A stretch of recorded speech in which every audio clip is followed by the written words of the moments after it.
Hello again, everybody. David Clary, along with Caleb Riker, Dylan Woody, along with Preston Fetters and Oliver Poggle. We are live at the state baseball tournament here. The Wildcats getting set to take on Houston High School out of Germantown, Tennessee, in the first round of the TSSAA playoffs. The winner to play Ravenwood, who won right before us by a final score of 13-2 over Shelbyville, the Golden Eaglettes. Let me run down the starting lineups. First off, for the Houston team, they don't have their first names. Their coach gave me the roster, but just last names. The right fielder will be number 3, Bland. Batting second will be the second baseman, Sally. The pitcher today will be Day. The number 4 hitter will be the shortstop. That'll be Ludlow. The number 5 hitter will be the designated hitter. That is McCarter. Also playing for them and playing first base will be Osborne. Batting 7th will be the shortstop, Pena. Batting 8th will be the catcher, Berksey. And batting 9th will be the left fielder. That'll be Bird. Playing third base for them will be Yoder. For the Wildcats, leading things off and playing center field will be Warren East. Batting second will be the catcher, Parker Free. Batting third will be the third baseman, Mikey Teasley. Batting fourth will be the first baseman, Joseph Webb. Batting fifth will be Carson Fagan. Carson will be playing left field for the Wildcats. Jaden Sheverton will play second base.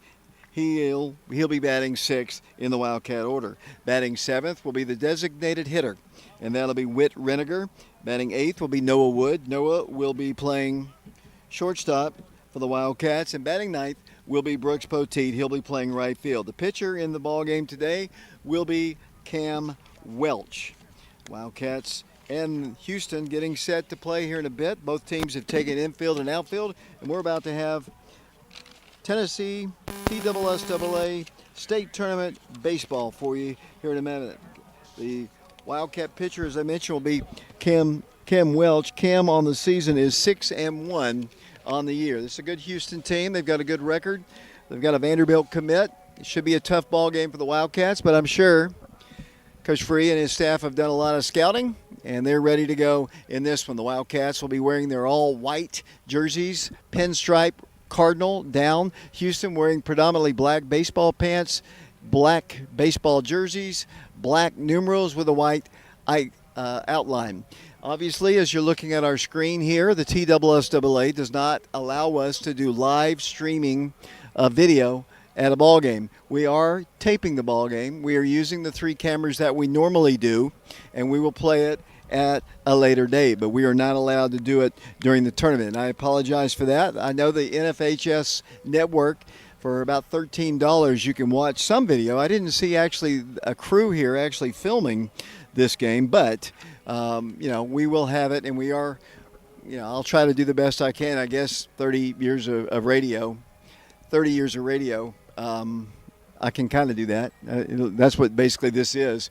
Before we get any farther, I'd like to thank some of our sponsors, and a couple big ones. I'd like to thank Bob Schilling. Bob Schilling is going to be sponsoring our entire tournament for you today and tomorrow, and hopefully all the way through Friday in the state championship game. His son played basketball and baseball at Oak Ridge High School, and we appreciate one of our biggest fans probably listening to us right now back in Oak Ridge. That would be Bob Schilling, and we appreciate him watching. We also appreciate Mike and Jeff Henderson. They're sponsoring, and I've got a full crew here. I've got a big crew, maybe a bigger crew than we need. We got 4 guys here handling the broadcast here, but they've been with me all season long. Caleb Riker, recent graduate of Oak Ridge High School. Caleb, congratulations on that. Dylan Woody, Preston Fetters, and Oliver Poggle. Caleb, we're about to get set here. The clouds are kind of moved out. The wind has kind of died down. Wildcats are trying to avoid a first-round loss. We've been here 3 years consecutively, but they've lost in the first round each time. It's a double elimination tournament, so it wasn't like they were out. But you'd rather be in the winner's bracket side of things, so you don't have to play as many ball games. Try to do that tonight against Houston. Yeah, David, you really don't want to lose this game. Keep your pitchers rested. Try and get those good guys saved for those big games later on in the tournament. The winner of this game will take on Ravenwood.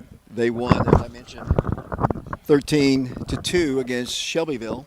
Golden Eagles following. The winner will play at 12:30 Central Time, which will be 1:30 Eastern Time back in Oak Ridge. The loser of the ball game will take on Shelbyville, and that'll be 10 o'clock in the morning. And I can tell you, being around these guys for, I don't know, Caleb for 4 years, Dylan for a year, Preston and Oliver this year, they won't want to get up early enough to play that 10 o'clock ball game. But, Caleb, you will. You're an adult now and a high school graduate. But I know Preston getting up when we were in Alabama was tough. Wildcats, as I mentioned, this is the third consecutive year they are at the state tournament. That is a school record. The previous record was twice, 1971, 1972. The Wildcats went to the state tournament. And of course, the last 2 years, the Wildcats have gone as well. In fact, you go back to the first game they played was against Bartlett in 1971, and they lost that game 11-1. Then played Dobbins-Bennett in the second game, and they lost 17-4. And they were 0-2, and they were done in that 71 season. Wildcats went back in 72, lost to NBA in the first round 5-0, then beat Science Hill 7-2. For their first ever win at a TSSAA state tournament. And then they lost to Christian Brothers 12-10 in 1972. And they went all the way from 1972 to 2004 before they got another opportunity to get to the state tournament. And they lost to Nolensville in the first round 5-2, then knocked off Bradley Central for their second win ever at the state tournament, and then lost to Arlington 6-3. And that concluded the 2024 season at the state tournament. Last year, the Wildcats came down here and lost to Clarksville 5-4, and then they were able to knock off Blackman and Green Hill consecutively 6-1 and 6-4 before losing to Clarksville 7-6. They opened the tournament with Clarksville, and then they finished the tournament with Clarksville. They are 4-8 all time in state tournament baseball games. As I look at the bracket here, Caleb, the only two teams returning from last year's tournament are us and Farragut. No shocker to the state that Farragut's here, but I think a lot of people might be surprised at how strong the Oak Ridge baseball program has come as we get ready. That's Houston warming up right here to our left. Farragut and Oak Ridge, only two teams of the 8 returning. I mean, yeah, it's two really good programs, David. I mean, obviously Farragut going 4 times in a row, looking to be their 5th this season, but two very good programs. We've gone 3 years. They've been how many years now in a row? A lot. Every team here is now good, though, so just got to be ready for that. Yeah, I agree with that. I mean, you don't get to be the final 8 teams in the state and not have a good team. They are good. So, I mean, this team we're going to play is good. They've got a Vanderbilt commit as well as we, as we get ready, as the starting lineups are being introduced. Why don't we take a quick break, a quick 30-second timeout. East Tennessee Spine and Sport is one of our sponsors. We'll be back to Siegel High School following this break. For the past 12 years, Oak Ridge native and physical therapist Donnie Sharp has been helping this community using his hands-on approach to physical therapy. Donnie and his staff at East Tennessee Spine and Sport will address your specific needs in a kind and caring manner. Treatment of neck pain, back pain, and many other orthopedic issues are their specialty. If you're hurting, they can help. Call East Tennessee Spine and Sport today at 888-5431 to schedule your appointment or visit ESTTNSPINESPORT.com.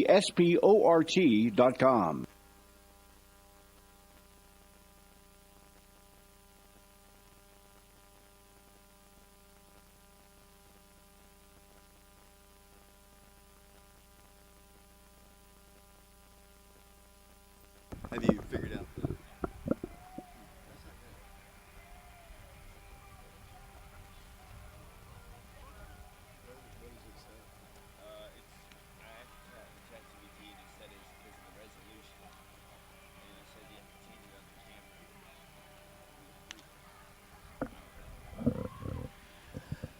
Welcome back once again to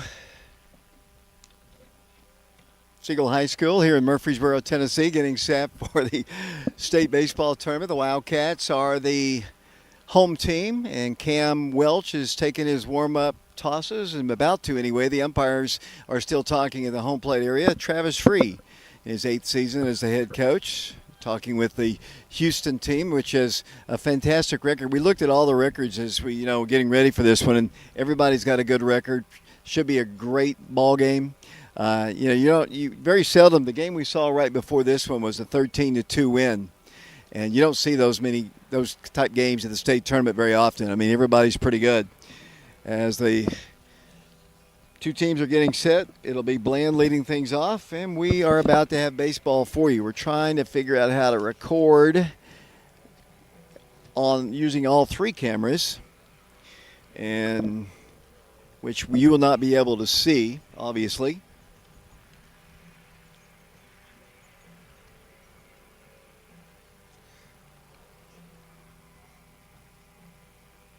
We are sitting in an interesting location. We have never sat this far away. We are down the left field line all the way past third base.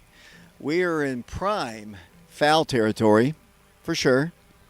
And you know what that means? Dylan's going to be ducking. Yep, that's pretty much true. But to his credit, we had one come, about 6 feet away from him earlier. As we're getting ready to get underway here, Coach Ball, Coach Free, Coach McKeithen, Coach Ulrich, Coach Gary, they're all geared up. We're just waiting right now. Oak Ridge is out on the field just warming up. And Wildcats defensively have Mikey Teasley at third. The shortstop is Noah Wood. The second baseman is Jaden Sheverton. The first baseman is Joseph Webb.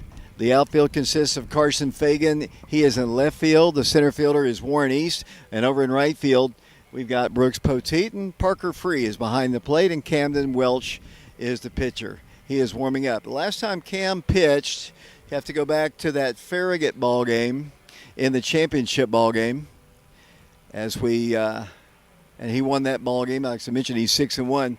While we have the opportunity, congratulations goes out once again to Mikey Teasley for the second consecutive year, named Tennessee's Mr. Baseball for 4A. And he beat a couple of really good players, Travis Brummett Jr. of Farragut and a young man from Jefferson County.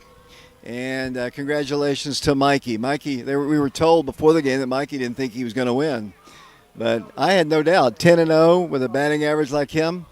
They were about to get set. Here we go. They can maybe hear Houston going. And we're about to have baseball for you. The leadoff man is the right fielder Bland, and Cam Welch, lefty versus lefty. And the state tournament for the Wildcats about to get set, sponsored by Bob Schilling and others. Here's the first pitch of the game, and that's a bit high. And we are underway from Siegel High School. The forecast is not super for the next couple days, but today, right now, we've got a beautiful day. Cam's pitch.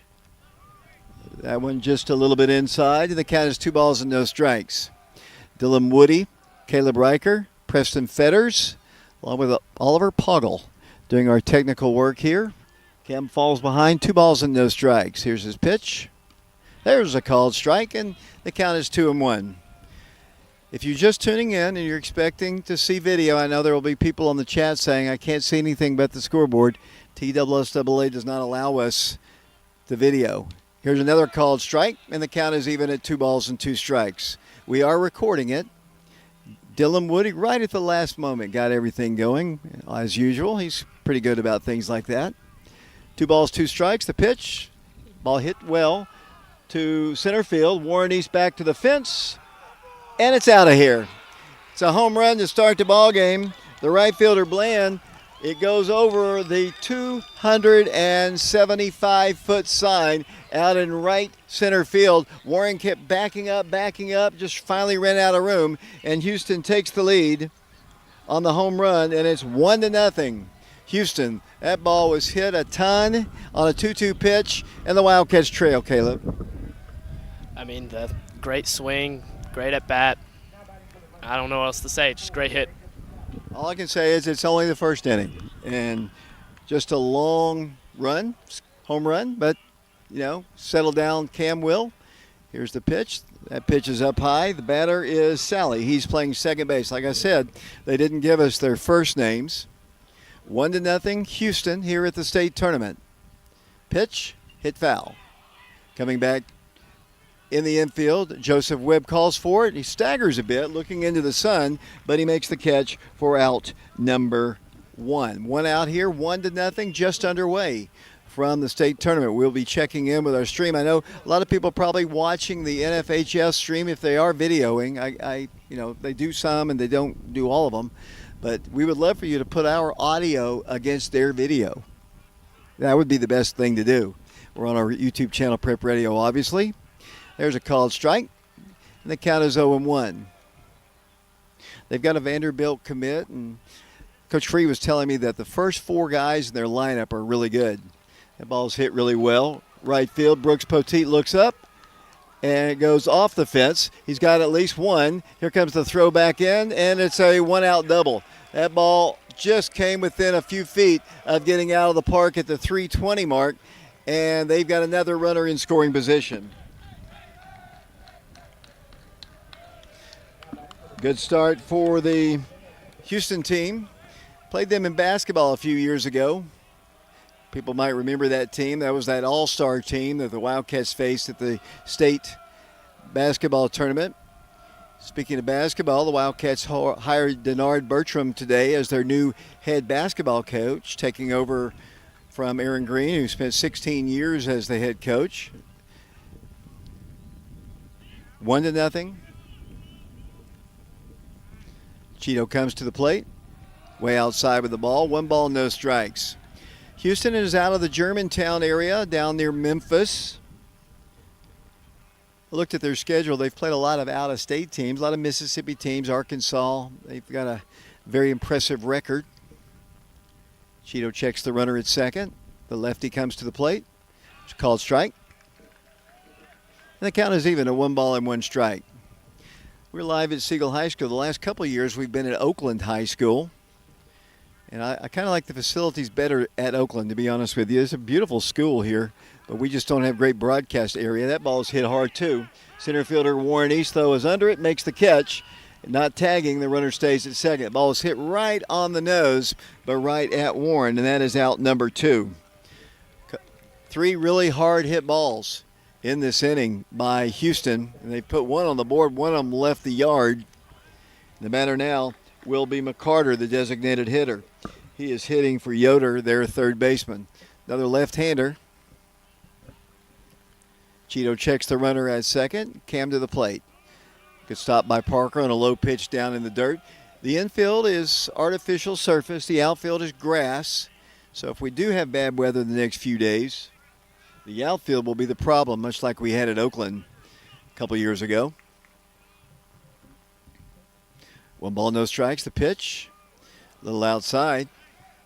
And the count is 2 balls and no strikes. Wildcats, of course, with 3 very good starting pitchers. Cam has the most rest of the 3, with Joseph and Mikey pitching the sectional ball games against Dobbins Bennett. Pitch, inside corner for a called strike at the knees, and the count is 2-1. I don't have the greatest angle to tell you the strike zone, to be honest with you. We are a long ways up the line, but we do, I guess Dylan could probably see it better because he's looking at the 2 other cameras that are positioned. Cheeto comes to the plate, just a bit outside, perhaps a little low, and the count is 3 balls and 1 strike. Steady breeze blowing towards left field. Looking for the flag. Yep, it's blowing from in towards left. 3 balls, 1 strike. Cheeto gets tired and steps off the rubber. We're in the top of the first inning, live from Siegel High School, the state tournament.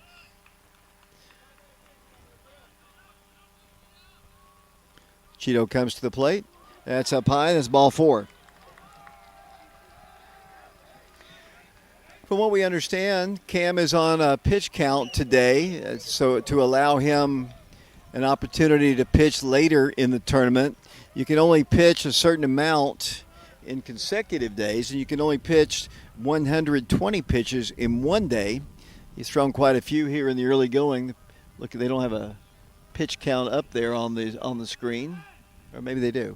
Ball is hit into left field. That's a fair ball. At least one run will score. It's 2-0. Carson Fagan brings the ball in, and it's an RBI double. And Houston leads Oak Ridge 2-0. Day comes in to score. Moving over to third is McCarter. And Osborne has a double. And like I said, ball's being hit very, very hard off of Cheeto here in the early going.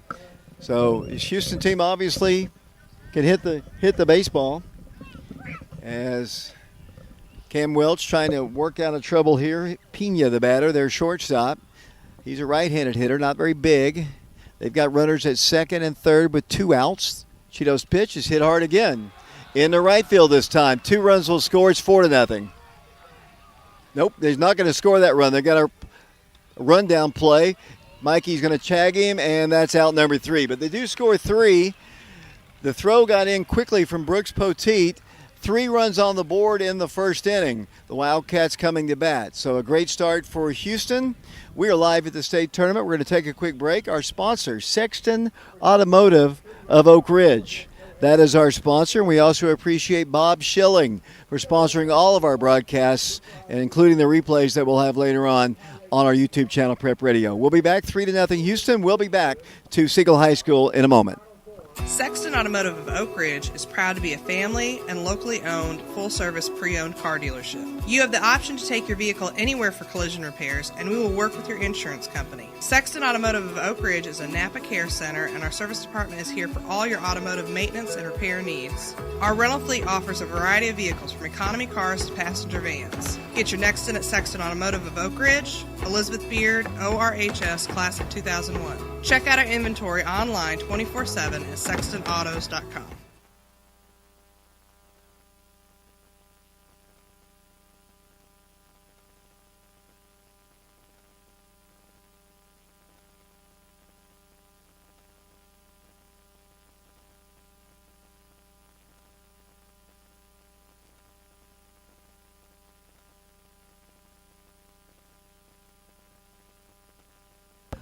Welcome back once again to Siegel High School. Great start for Houston High School. They take the lead 3-0 over the Wildcats.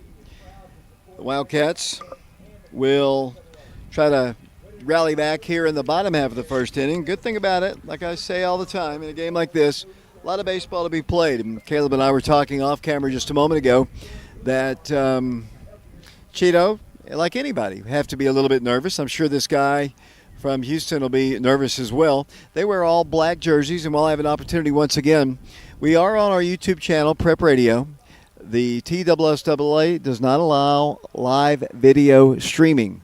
That's why we've got the scoreboard on a blank screen. But we are recording the ball games for future playback, posterity, for anything like that. You know, we just can't play them live. The NFHS network, it's a $13 fee, which is not a whole lot of money, but if you do that, watch their video, listen to our audio. As we're about to start the bottom half of the second, it'll be Warren East, Parker Free, Mikey Teasley. Warren comes in batting .353 on the year. He's hit 4 home runs, has knocked in 33 runs, 49 hits on the year, and he scored 43 runs for the Wildcats. He's got a lot of speed, and he leads things off. The Wildcats wearing their white and cardinal pinstripes. Warren, the junior, leads things off. Can't get a 3-run home run at the first batter, so the Wildcats just need to chip away. Pitch to Warren is a called strike.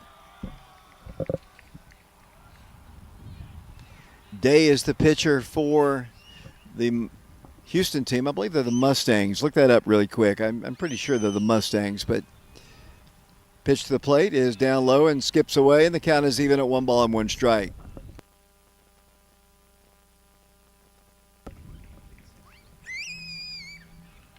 One ball, one strike. Warren will be followed by Parker Free. Pitch, called strike 2 at the knees, and the count is 1-2 strikes. Wildcats knocked off Dobbins Bennett in 2 ball games to reach the state tournament. The sectional of Bobby Hopkins. Righty comes to the plate. Warren takes one up high. And the count is even at 2 balls and 2 strikes. 4 hits in the top of the inning for Houston. The Mustangs lead it 3-0. The crowd was huge for the Shelbyville Ravenwood ball game right before our game. Here Coach McKeithen yelling from across. Here's the pitch to Warren, hit hard. That's going to go to the second baseman, though. Fields it and throws on the first in time to retire Warren East for out number 1. Batter now will be Parker Free.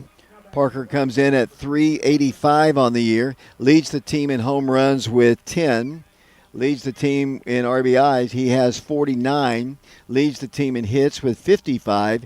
He scored 21 runs. That sounds a little low, but typically he has a courtesy runner for him as he takes ball 1. Parker will be followed by Mr. Baseball for the second consecutive year, Mikey Teasley. Pitch, cut on a miss. And the count is even at 1 ball and 1 strike. 1 out, although they say there is no outs on the scoreboard. 1-1 pitch, high and tight, 2 balls and 1 strike.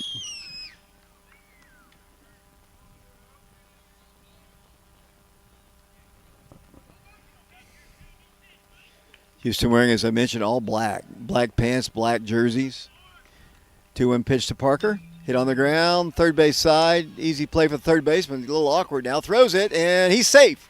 Infield single for Parker Free. He legs it out. It's a 1-out base runner for the Wildcats. Parker chugging up the line quickly, and the Wildcats have their first base runner. That is a single. The ball took a funny hop on the turf. The third baseman had to make an awkward grab at it right at the line about, 10 feet in front of the bag. And by the time he threw his off-balance throw, Parker had beaten it out, and the Wildcats send to the plate Mikey Teasley. Mikey comes into this one, .375 on the year, 5 home runs, 32 RBIs. He has 51 hits. He scored 38 runs. He's also 10-0 on the mound for the Wildcats. Oak Ridge with a courtesy runner. Mikey takes a strike. That courtesy runner looks like Andy Hudson from across the field. We're all the way across on the third base, on the left field side. Quick throw and back to the bag once again. I believe that is Andy over there. Help me out here, guys. Your eyes are better. Is that Andy? Looks like him. Pitch to Mikey, hit foul. Up towards Coach Travis Free in the third base coaching box. Mikey falls behind, no balls and 2 strikes. Big day for him. Named once again Mr. Baseball. Joseph Webb will follow in the Wildcat lineup. Houston, a great start. They lead it 3-0 in the first. Hudson, pitch to Mikey, hit in the air. To center field. It's off the wall. It's rolling to the fence. Coming around and getting the stop sign and sliding in. Third is Andy Hudson. It is a double for Mikey Teasley, and the Wildcats have 2 runners in scoring position. The ball was hit to right center field, right around the place where they almost hit the home run, and the Wildcats have him second and third, and here comes Joseph Webb. Just got to chip away at it, David. Just got to chip away at it. Got 2 people in scoring position now. Batter is Joseph Webb. Joe comes in at .303 on the year. 8 home runs, has knocked in 27 runs for the Wildcats, 36 hits, and he has scored 39 runs. He also has, I believe, 32 stolen bases on the year. Pitch to him is a called strike. The lead runner at third is Andy Hudson. At second base, Mr. Baseball, Mikey Teasley. Base hit means 2. In the outfield someplace, Joe behind you the count 0-1. That's up high. 1 ball and 1 strike.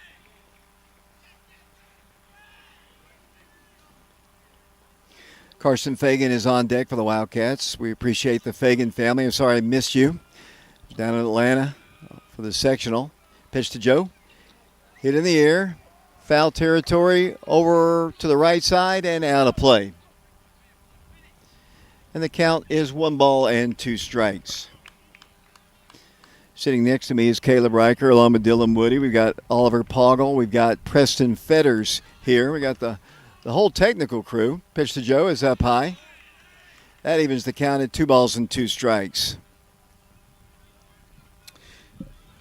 The winner to play Ravenwood at 12:30 tomorrow, Central Time. The loser of this game plays Shelbyville. Pitch to Joe. Cut on and missed. And that is a strikeout swinging. And it'll be up to Carson Fagan. Joe gives him some words of encouragement. Wildcats have picked up 2 hits this inning, yet to score a run. Carson bats. He is at .323 on the year. It's knocked in 30, has 40 hits on the year, and Carson Fagan has 36 runs that he scored. Pitch to Carson. That's a called strike, and the count is 0-1.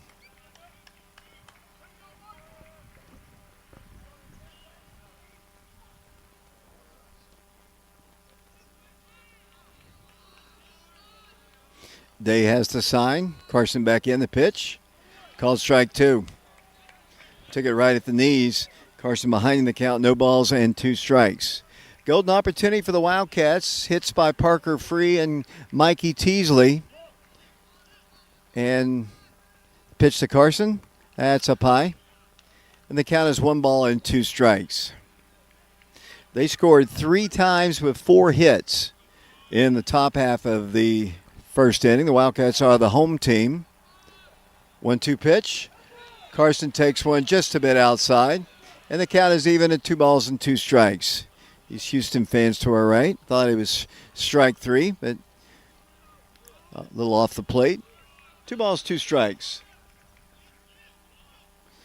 Carson calls time, steps out of the batter's box, taps his head once, steps back in. He's a right-handed hitting senior, one of 5 seniors on the Wildcat team.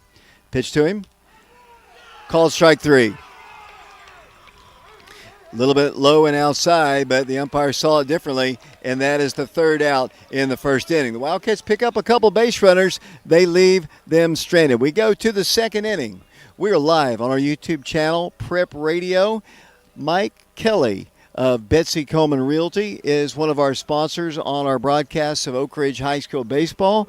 I'm Mike and Kelly so with is Betsy Coleman Bob Realty. Schilling. He has sponsored the entire tournament for Oak Ridge High School. We appreciate Bob. I know he's probably listening back in Oak Ridge. We'll be back to the state tournament. Oak Ridge trails 3-0 back in a moment. I'm Mike Kelly with Betsy Coleman Realty. I'm a proud graduate of Oak Ridge High School, class of 1982, and a member of the 1980 state championship football team. As a lifelong resident of Oak Ridge, I would love to put my knowledge of the area to work for you should you have any real estate needs. You can contact me at 865-919-5559 or at BetsyColemanRealty.com. Thank you, and roll Wildcats roll.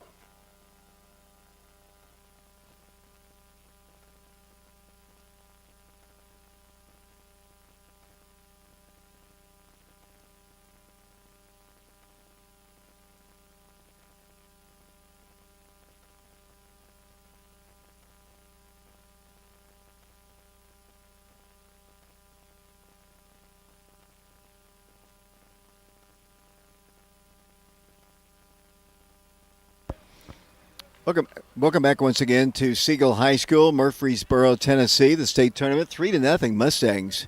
As we go to the 2nd, Beasley's the leadoff man for the Mustangs.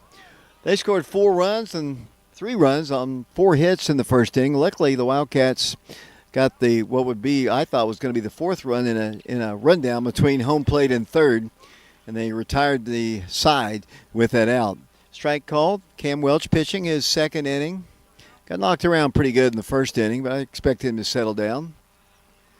That pitch is, they call a strike because they say check swing, but they asked for help and they said he went around.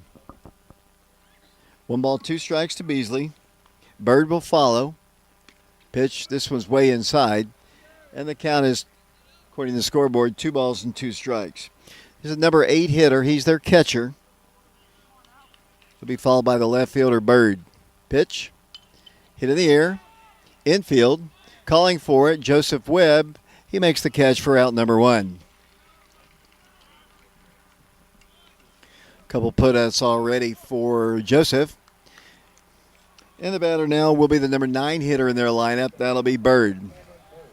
Cameron Bird. I'll try to listen to all their first names. The PA guy has been able to tell us. Pitch. Called strike at the knees, and the count is 0-1. Oak Ridge all-time is 4-8. This is the third consecutive year Oak Ridge has been here. Hellcats have never won an opening round ball game in this tournament, this being now the 5th time they've been here. Time to change things. You don't want to work out of the loser's bracket. That pitch is down low. And the count is 2 balls and 1 strike. If you just tuned in and you see the scoreboard, we know we're not allowed to do the video. We can do the audio. We can't do the video. TSSAA rules. That pitch is up high. And Cheeto falls behind. 3 balls and 1 strike to the number 9 hitter. The umpire just told the Houston people to be quiet in their dugout. They are loud, but it's high school kids having fun. I remember this umpire from last year. He told our guys to be quiet too last year. Not picking on him. Ball's hit on the ground. Nice play by Noah, but he can't throw him out.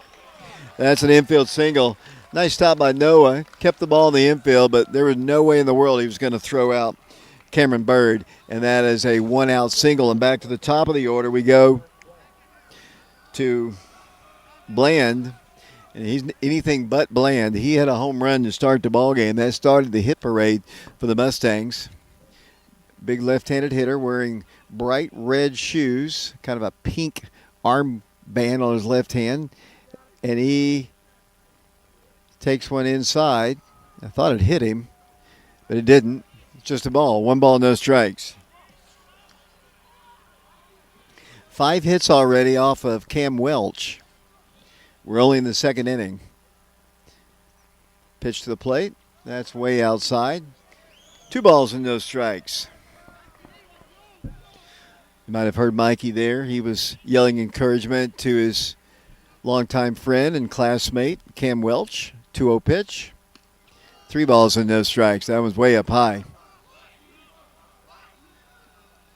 They are vocal, I can tell you that, in their dugout. They're just, maybe 30 feet from us. About more like 30 yards. But close. 3-0 pitch. There's a called strike. And the count is 3 balls and 1 strike. Like I said, this guy hit a long home run. Warren just kept going back on it, just ran out of room. Big lefty swings his bat several times, focuses in the pitch. Off his bat, and that's a foul ball. Oh, they're going to say it hit him.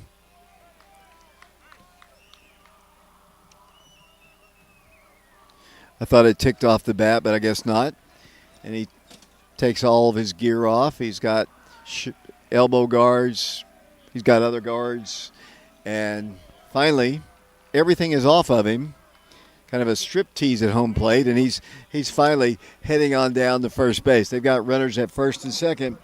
And the batter, Jacob Sally.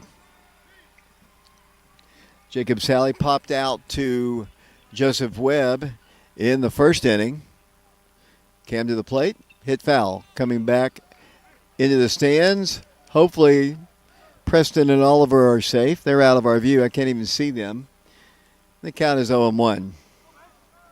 Sally will be followed by Day in their lineup. Jacob back in, right-handed hitter. Runners at first and second for the Houston Mustangs.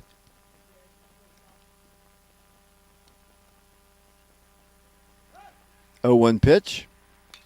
Hit hard into the gap. More runs will score. Brooks Poteet fields it. Going to bring the ball in quickly. And they've got another run on the board.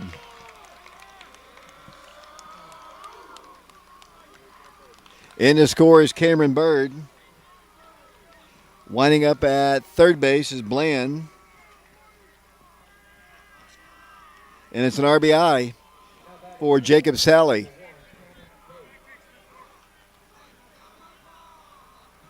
Cannon Day, the batter. He is the pitcher. He doubled his last time. So far, Cam Welch isn't fooling them. They have hit the ball hard against him. 6-1. He's had plenty of rest. They just hit the ball extremely well.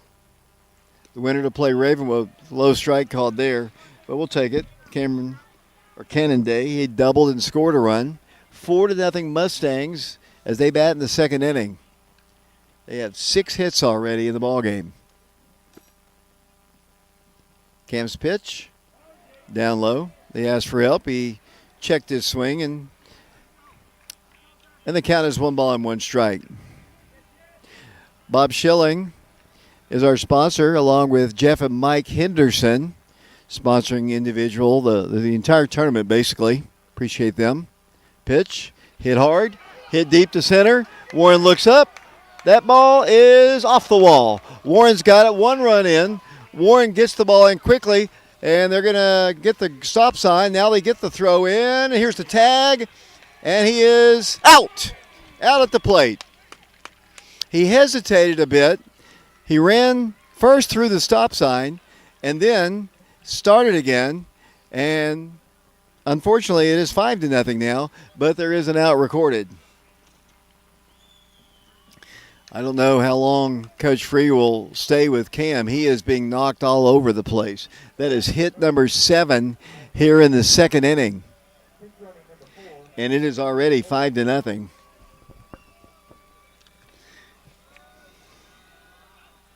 Better now will be Ludlow, the shortstop.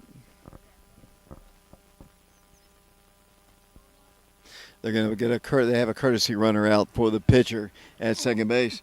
Pitcher with 2 doubles already in the ball game.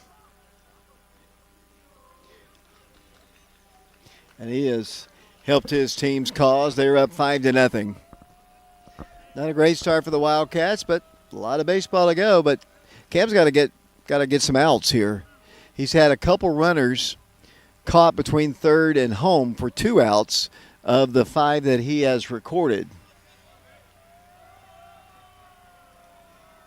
Yet to get a strikeout, and yet to have a swing and miss, I don't believe. These guys can hit the baseball. They've got a runner at second. The pitch. There's a called strike. And the count is no balls and 1 strike. We're on our YouTube channel, Prep Radio. We cannot show the video, as we've said several times. That's why I'm talking so much. No balls, 1 strike. Pitch. Call strike 2.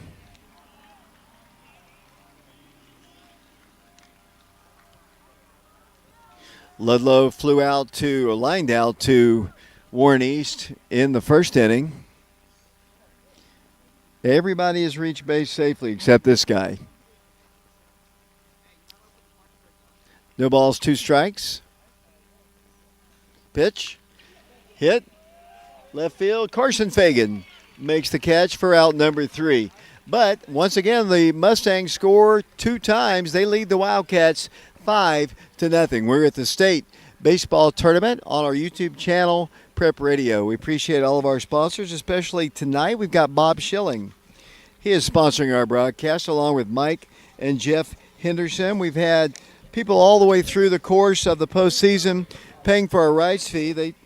Unfortunately, the TSSAA has exclusive rights to live video during the state tournament, but we appreciate Laura Lynn Green with State Farm Insurance, the Oak Ridge High School class of 1989, Sexton Automotive of Oak Ridge, Todd Fox with the Fox Insurance Group, East Tennessee Spine and Sport, Mike Kelly with Betsy Coleman Realty, the Fagan family, the Haddock family, Ed Hudson, Douglas Greenlee, John and Jane East, Bob Schilling, Mike and Jeff Henderson.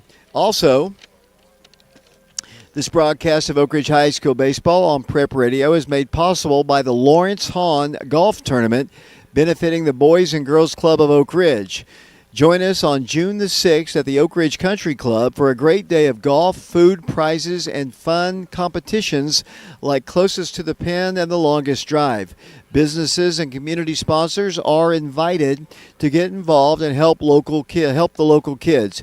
If you'd like to learn more about sponsorship opportunities or how to sign up to play, contact the Boys and Girls Club of Oak Ridge at 865-482-4433. Tee it up for a great cause at this year's Lawrence Hahn Golf Tournament on June the 6th.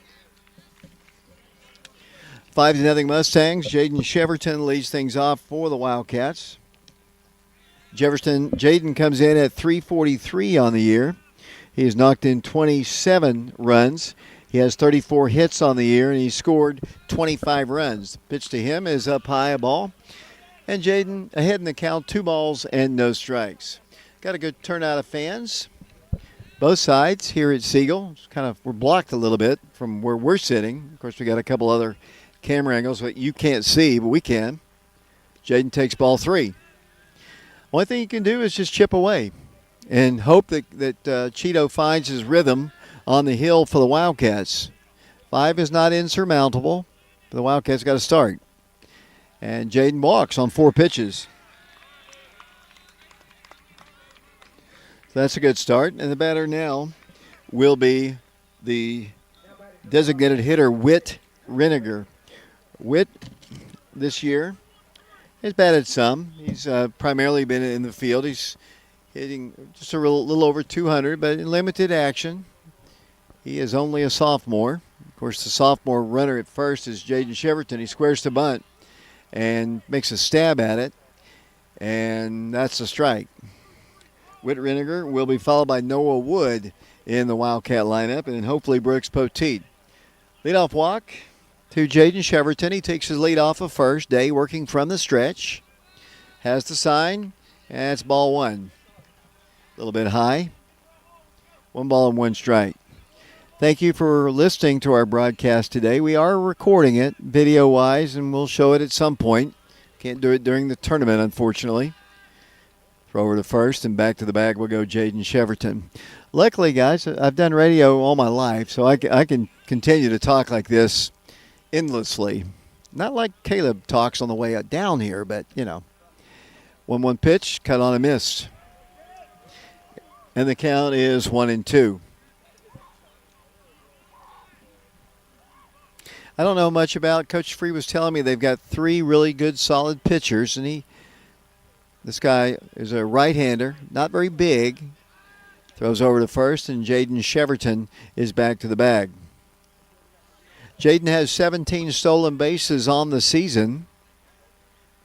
Not going here. Witt fouls it off. Onto the softball field to our right. And the count is 1-2. 5-0 Mustangs. As I mentioned, Oak Ridge has never won an opening round game at the state tournament. This will be the 5th time they've made trips to the tournament. Pitch, hit on the ground, foul over our way. Past us in foul territory. The count remains at 1 ball and 2 strikes. That Wodunstra lookalike is tracking down the ball in foul territory. Only Caleb knows, and Coach Gaddis knows who Wodunstra is. Does he not? Ball hit hard, hit deep. It is over his head. It's rolling to the wall. Coming around third. Here comes the stop sign. It's a double for Whit Reniger. And the Wildcats have it once again at second and third for the 2nd consecutive inning. Whit got all of that one, hit it right to the wall. And we've got runners at 2nd and 3rd and 1 out. Nice hit by Whit. I think it's 0 outs right now, David. But, this great start to inning. This is exactly what we needed, especially after they jumped on us early. Here's Noah Wood stepping in for the Wildcats. Runners at 2nd and 3rd, 2nd consecutive inning. We've had them at 2nd and 3rd, so we're starting to make some contact. Noah comes in at 231 on the year. He's knocked in 13, has 18 hits on the season, scored 13 runs. Pitch. Noah takes one low. Evens the count at 1 ball and 1 strike. Whit Reniger, the base runner at 2nd. Jaden Cheverton is the runner at 3rd. Nobody out in the 2nd inning in a 5-0 ball game. Pitch to Noah, way up high, and the count is 2 balls and 1 strike. Appreciate Bob Schilling, Jeff and Mike Henderson for sponsoring individually the tournament this year. Pitch to Noah, that hit him. Or did it hit the bat? It hit the bat. Unfortunate for him. Kind of didn't mean to. Had the bat out there. The ball rode in on him and hit the bat, I believe. It is 2 balls and 2 strikes. Noah's had some big hits. Needs to make contact here. Brooks Poteet is on deck for the Wildcats. Noah, the junior, steps back in. Right-handed hitting. Shortstop. He takes a high pitch inside. The count is full now. 3 balls and 2 strikes. Brooks Poteet, then the top of the order. Wildcats trying to chip away at this 5-0 lead that the Mustangs have. They've out-hit the Wildcats 7-3 to this point. Noah back in. Brooks on deck.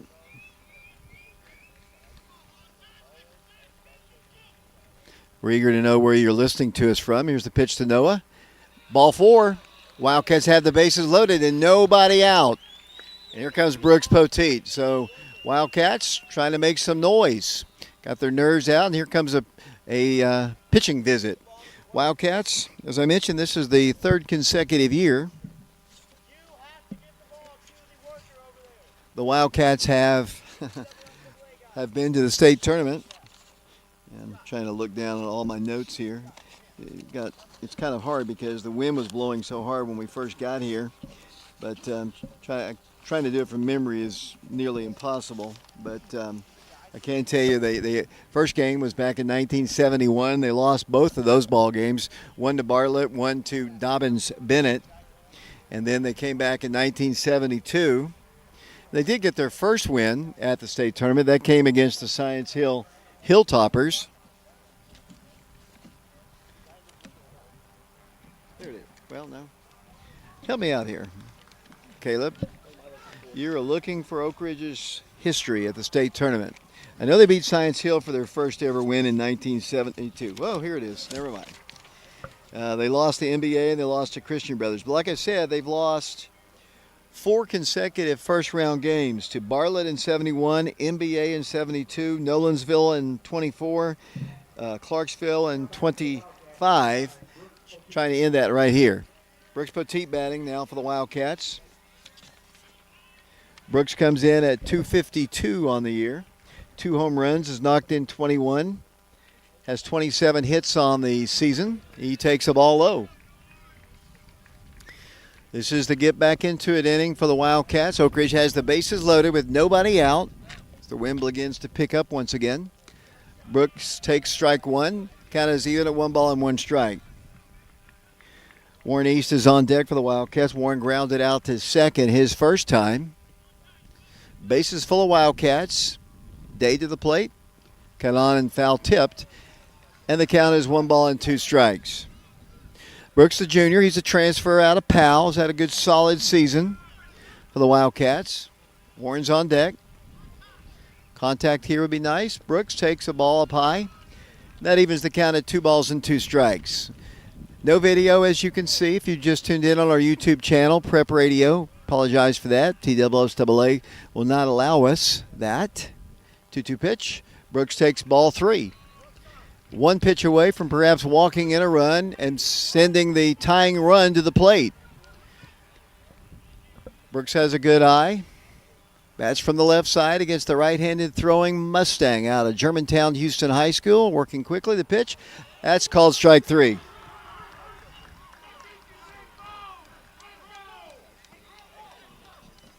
So back to the top of the order we go to Warren East.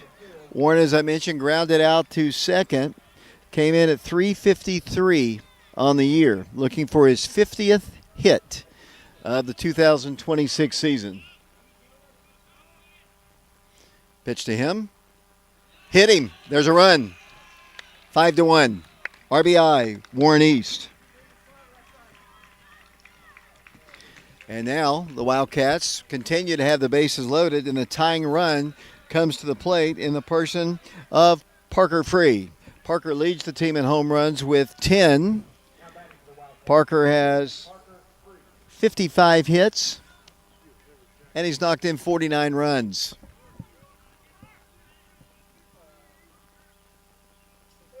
Jaden Cheverton scores the run for the Wildcats, 5-1. Parker the batter. The pitch to him.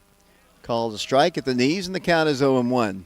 Parker had that huge hit in the sectional ball game after the Dobyns Bennett Indians had tied the game at 3 in the 7th inning. Got that 2 RBI double. Here's the pitch to him. That's down low, a ball. Evens the count at 1-1 strike. Houston's out of Germantown. We played him in basketball before. Just a few years ago at the state baseball tournament. Pitch to Parker. Hit on the ground. Shortstop. They're going to get 1, but not 2. Wildcats scored another run. That'll be an RBI for Parker on a fielder's choice. Second out. The Wildcats have Noah Wood over at third base. Whit Reniger comes in to score the run. Noah's the base runner. They do retire Warren at second base. And the batter now will be Oak Ridge's Mikey Teasley. Mikey had a double his first time. Mr. Baseball announced again today. 5-2 our score, Mustangs. Wildcats, Mikey hoping to get another big hit. First pitch to him is ripped. That's going to be a base hit and another run. Mikey's got 2 hits, and Mr. Baseball is showing all of us why he is Mr. Baseball, and it's 5-3. This is the exact inning that we needed.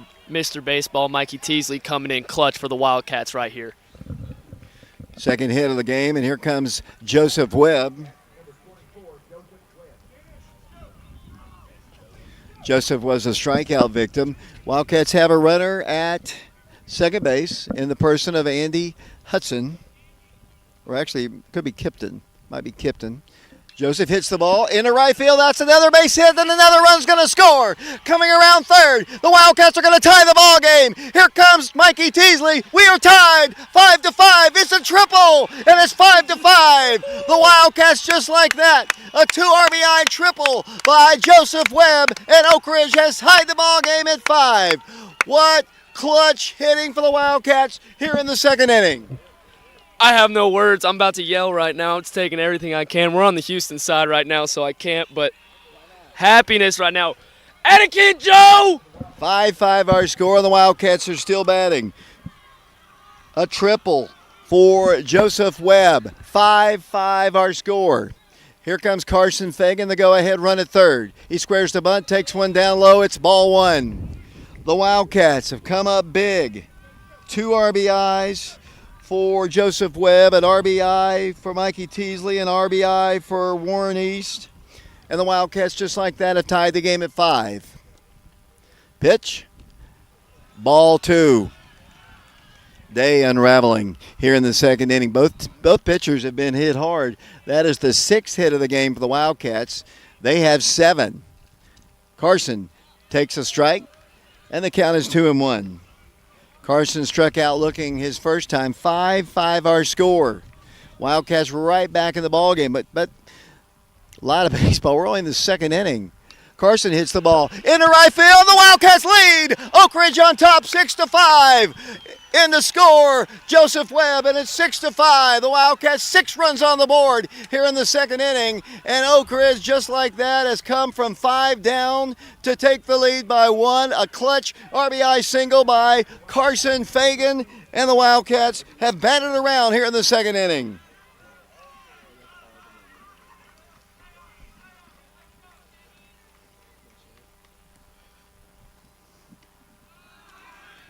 Six to 5 Wildcats. If you tuned us out a few minutes ago thinking this game was over, wrong. It is 6-5 Oak Ridge. Here comes Jaden Cheverton.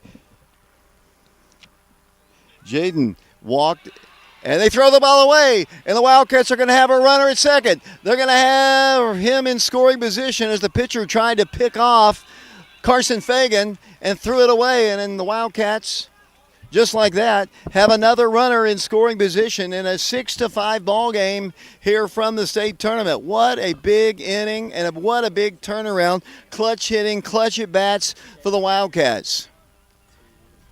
Wildcats still batting. Jaden Cheverton. Second time this inning he's batted. He walked and scored a run, the first run of the inning for the Wildcats. 6-5 Wildcats over the Houston Mustangs. as we broadcast on our YouTube channel, Prep Radio. Thanks for tuning us in. Could be a long night, guys. A lot of offense already. Jaden takes the strike. And the count is 2 balls and 1 strike. What a big hit by Whit Reniger. He had a double his first time. He is on deck. Jaden hits the ball deep. Very long. Going. That ball is out of here. The sophomore has hit it out of the park. Jaden Cheverton bombs left field. 2 runs in. He rounds third. He scores his first home run as a Wildcat. And Oak Ridge has scored 8 times here in the second inning to lead the Houston Mustangs by a score, I believe, of 8-5. Jaden Cheverton, his first career home run. And the Wildcats lead it 8-6. 8-5, right. And now, well, they're still going to continue to pitch this pitcher. Here's the pitch. He hits the ball hard. That's a base hit. Another hit for the Wildcats. The hit parade continues here in the second inning. The Wildcats now, wow, Wildcats now have out-hit them 8-7. 7 hits, 8 runs this inning for the Wildcats, and they now lead it 8-5. Whit Reniger, his second hit of the inning. Noah Wood walked and scored his first time. He bats from the right side. The pitch to him is a called strike. In the first inning, he gave up an infield single to Parker Free and then a double to Mikey Teasley. But 8 runs have scored this inning for the Wildcats. It's 8-5 Oak Ridge. Pitch. That pitch is a called strike, and the count is 0-2 to Noah. What an inning. There are 2 outs. I failed to say that because we've been batting for a month here in this second inning. The key, though, Cheeto's got to get his act together on the mound to kind of keep him where it is. That ball is hit to right field, and that ball is dropping in for another hit. The Wildcats hit parade continues. 1 hit after another here in the second inning. 8 runs have scored. It's the 9th hit of the inning for the Wildcats. And Oak Ridge has them at the corners now with 2 outs. And here's Brooks Poteet. Brooks struck out looking his first time. In the state tournament, you got to go with your pitchers. And you can see, you know, he looked so good in the first inning. The only ball that was really hit hard was Mikey's in the first inning, but everybody has hit the ball hard in the second inning. Both pitchers have been lit up in the first 2 innings, and we already have an 8-5 ball game with the Wildcats on top. I don't even know how to tweet all of this. You're going to have to help me there, Mr. Riker. 8-5 Wildcats. An 8-run inning to this point. The Wildcats still have runners at first and third. Brooks takes a strike, and the count is 0-1. Appreciate Bob Schilling for sponsoring our broadcast. Wildcats bats have woken up here in the second inning. 8 runs on the board. Still batting with 2 outs. Brooks takes the strike. Struck out looking his first time. He's got to be a little bit more aggressive at the plate. Day trying to close out what has been a disastrous second inning for him. Pitch. That one's just a little bit low. And the count is 1 ball and 2 strikes. Warren East is on deck.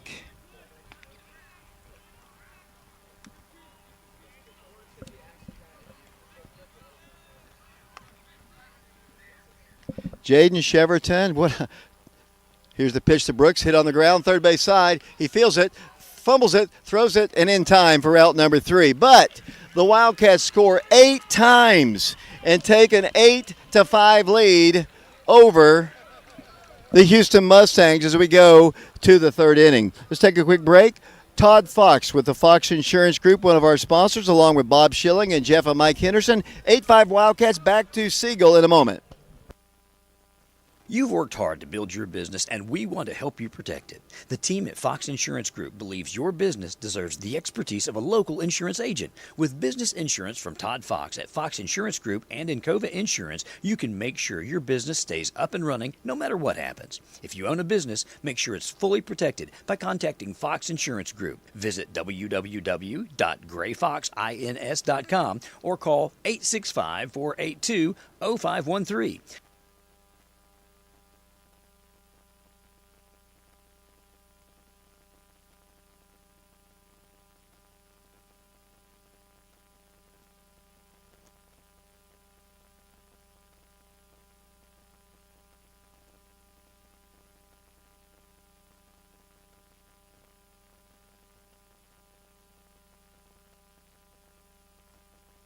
Eight to 5 is our score. The Wildcats of Oak Ridge have taken the lead, just like that.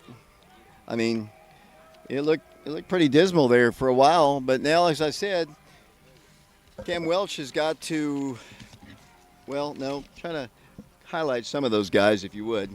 I mean, everybody contributed. I think the home run by Jaden Cheverton. We need some pictures too. We'll get those in a second. 8-5. Now, Cheeto's got to settle down here. The Wildcats have got action in their bullpen down to our right. Number 4 hitter leading things off for them, I do believe. First pitch is a called strike. 8-5 Wildcats. Guys, would you have ever believed that the Wildcats would have turned it around so quickly? I told them we just needed to start chipping away, and chip away we did. That pitch just a little bit low. 1 ball, no strikes.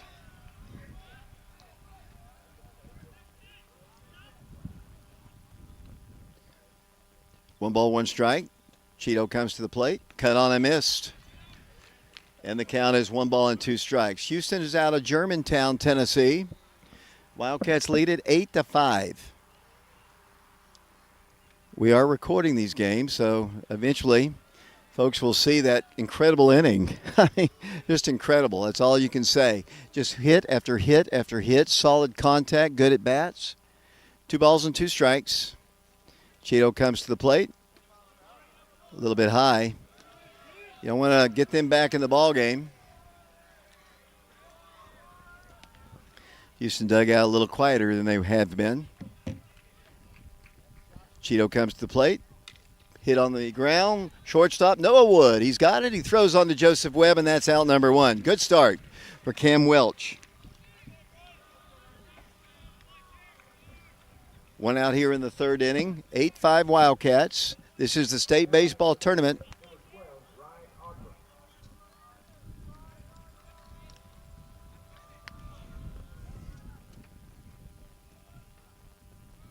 Osborne, the batter, he had an RBI his first time with a double. Cam Welch trying to win his 7th game of the year. Comes in at 6-1 on the season. Won the district championship, the region championship against Farragut. Ball hit in the air. Foul territory over towards the Oak Ridge bullpen. And somebody boots it out in the bullpen. Was that Kipton? Oh, Kipper. Kipper. Ball was hit to him, foul territory. He couldn't quite catch it. 1-1 pitch, cut on and missed. Something different here in this inning, Caleb. In the first 2 innings, Cam was not getting swings and misses. He's gotten a couple. He's settled down now. Those nerves are gone. He's got a lead now that he's working with and just can kind of sit back now, David. 8-5 our score. 1-2 pitch. Oh, where was that one? Middle Tennessee. Umpire. Looked pretty good. Of course, we're probably about, 50 yards away from home plate. 2 balls and 2 strikes. Pitch. Hit in the air. On the infield. Joseph Webb. Under it. Calls for it. Makes the catch. Out number 2. And the batter now will be Pena. Pena had an RBI his last time. 2 up and 2 down for Cheeto. Cam Welch, the senior, and Eric Batts haven't done as good a job keeping up with their box score. There's been so much offense in this one. A pitch outside, 1 ball and no strikes. Neither one of the pitchers has had a 1-2-3 inning in this game so far. Cam trying to do that right here. 2 outs, 1 ball, no strikes. The pitch, a little bit inside. 2 balls and no strikes. Wind beginning to pick up again, blowing pretty hard now. Forecast for the next couple days, not great. We've got to hopefully be in a better situation to broadcast than where we are right now. Got on foul tip back to the screen. Appreciate the Fagan family, the Haddock family, and all of our people who have helped us with our TSSAA rights fees during the postseason. And, of course, Bob Schilling tonight for sponsoring the entire tournament for us. 2-1 pitch. That looks good. Called strike 2. 2 balls and 2 strikes. Ladies and gentlemen, I wish you could see the video that we're producing here. We've got 3 really good camera angles, but you can't see it. Pitch. Called strike 3. Go sit down. That's out number 3. 3 up and 3 down for the Wildcats here in the third. We go to the bottom half of the third inning here at Siegel High School in the state tournament. We appreciate Laura Lynn Green, State Farm Insurance, as our sponsor, one of our sponsors. We'll be back to Siegel. 8-5 Wildcats. We'll be back in a moment. When something happens to your car, you might say, Ugh, come on, seriously? This is so extra. but what you could say is, Like a good neighbor, State Farm is there. your local State Farm agent is available when and where you need them, online, over the phone, or even in person. State Farm agents are here to answer your questions and help you file your claim. This is so extra. Get with someone who can actually help. Contact me, Agent Laura Lynn Green, today.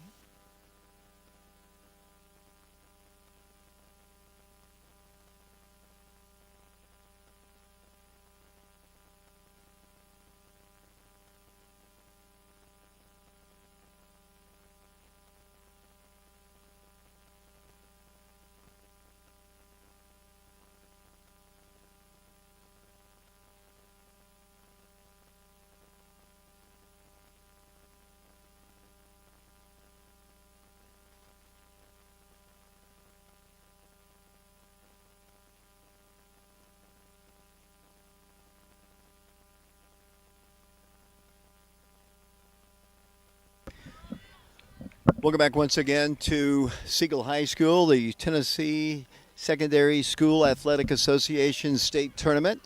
The Wildcats have an 8-5 lead, and Wildcats will bat here in the third inning, bottom of the third.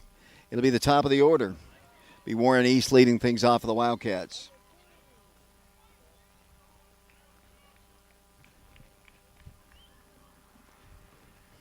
Warren was hit by a pitch his last time. And in doing so, that scored the first run of the ball game. Leads things off the pitch. He takes pitch down low, evens the count at 1 ball and 1 strike. The Wildcats fell behind. First it was, I believe, 3-0, then 5-0, and then the bottom of the second inning happened, and it's now 8-5 Wildcats. Warren takes ball 2 down low. Looks like we've got a new pitcher in the ball game, I think. They all have bleached blonde hair, both teams. It's hard to. 2-1 pitch to Warren. That's up high a ball. 3 balls and 1 strike. Love to get Warren on base. Get that speed. Wildcats could use a few more runs. Cheeto really settled down in the third inning. 3 up and 3 down. The pitch to Warren. There's a called strike. And the count is full. 3 balls and 2 strikes.